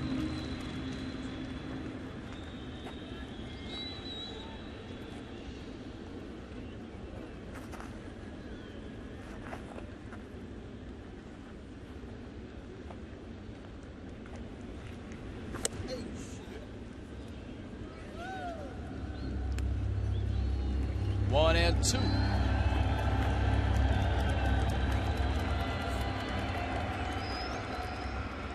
There's your batting leaders up to the minute. Gordon with 2 hits tonight. He's 2 for 4. Little tapper out towards second, and Sardinas gets the out. And the Marlins kept off the board. Now the focus is back to A.J. Ramos with a 2-run lead in the ninth.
Tommy Hutton, and so we deliver on this email and Twitter Tuesday. We try our best.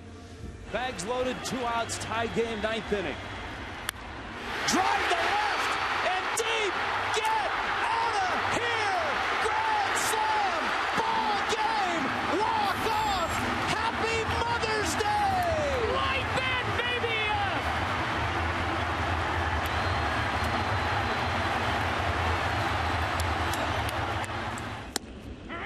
There you go.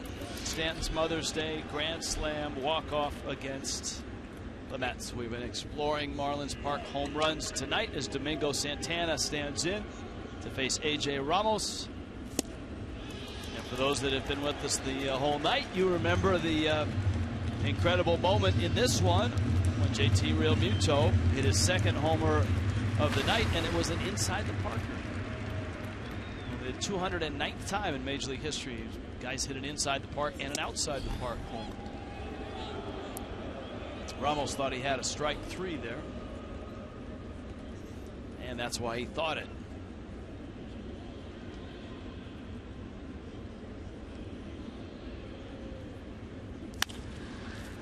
Into left field, a base hit, and the Brewers have some life here in the 9th. Now Ramos came on, struck out Jason Rogers with 2 on in the 8th to finish the 8th, and here he is in the 9th. The one thing about Ramos as a closer, they're used to getting heated up, coming in and pitching. Ramos got heated up, came in, pitched, and then sat. Remember the Marlins in the bottom of the inning. A couple of delays in that inning. The long review. They were up for about 15 minutes, so that's a little bit of a change in flight plan.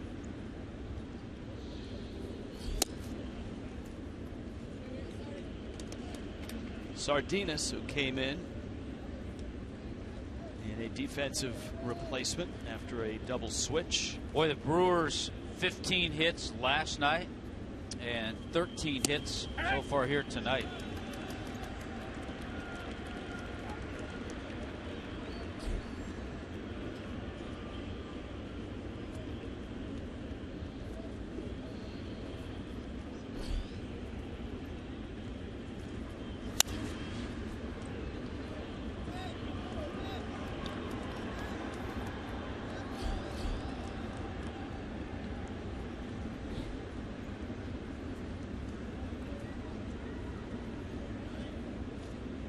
Herrera on deck. He's got a couple hits. Sardinas walked his only at bat. One of the differences in this ball game, Miami's ability to escape, whether it was Adam Conley, A.J. Ramos, Kyle Barraclough finishing off that 5th. Brewers have left 13 on base. In the 3rd, in the 4th, and in the 5th inning. They left the bases loaded each of those innings, and they did not score a run.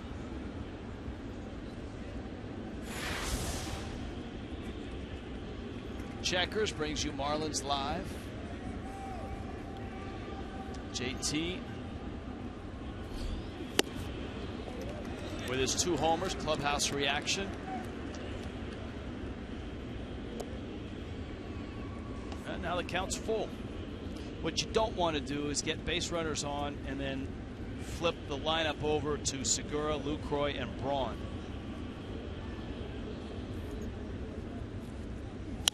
Which is where this is headed if Milwaukee gets a couple runners aboard. Which is amazing. Segura has 3 hits. BRAUN has 3 hits. LUCROY tonight hitless, 0 for 5.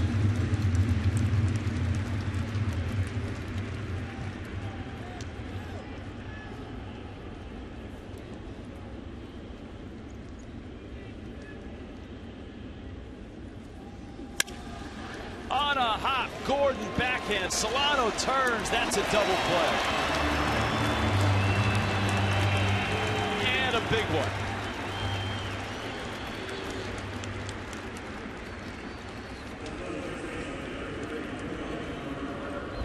Hard hit. Watch the backhand flip of D. Gordon. He's got that down perfectly, and he always gives it to whoever is at shortstop. chest high, head high, right there. And so, to get this 4-out save, Ramos needs just an out. Elian Herrera fouls it at the plate. Quick review in the National League. The big news: the Nationals' pen gives up 7 late runs, and the Mets storm back to win 8-7, their second straight win there. Pittsburgh takes care of business, beats Cincinnati. St. Louis is going down, but not without a fight. It's 8-5 now. Cubs bottom 7.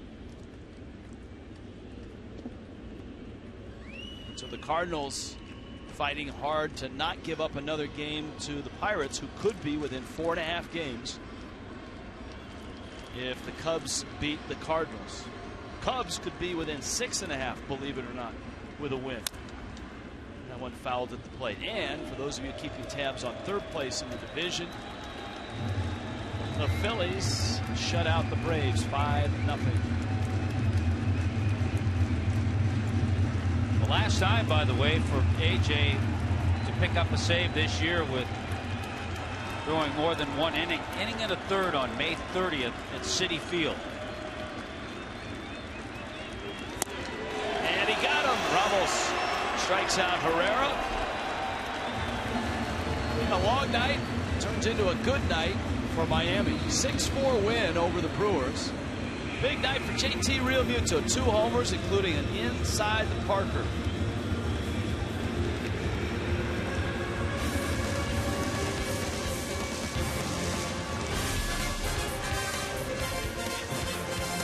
Marlins baseball on Fox Sports Florida is brought to you by your South Florida Honda dealers and by Kubota. For more information or to find a participating dealer, go to FloridaKubotaDealers.com.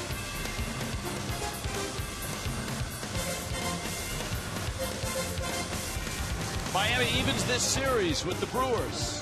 The Fish get win number 58, and they do it.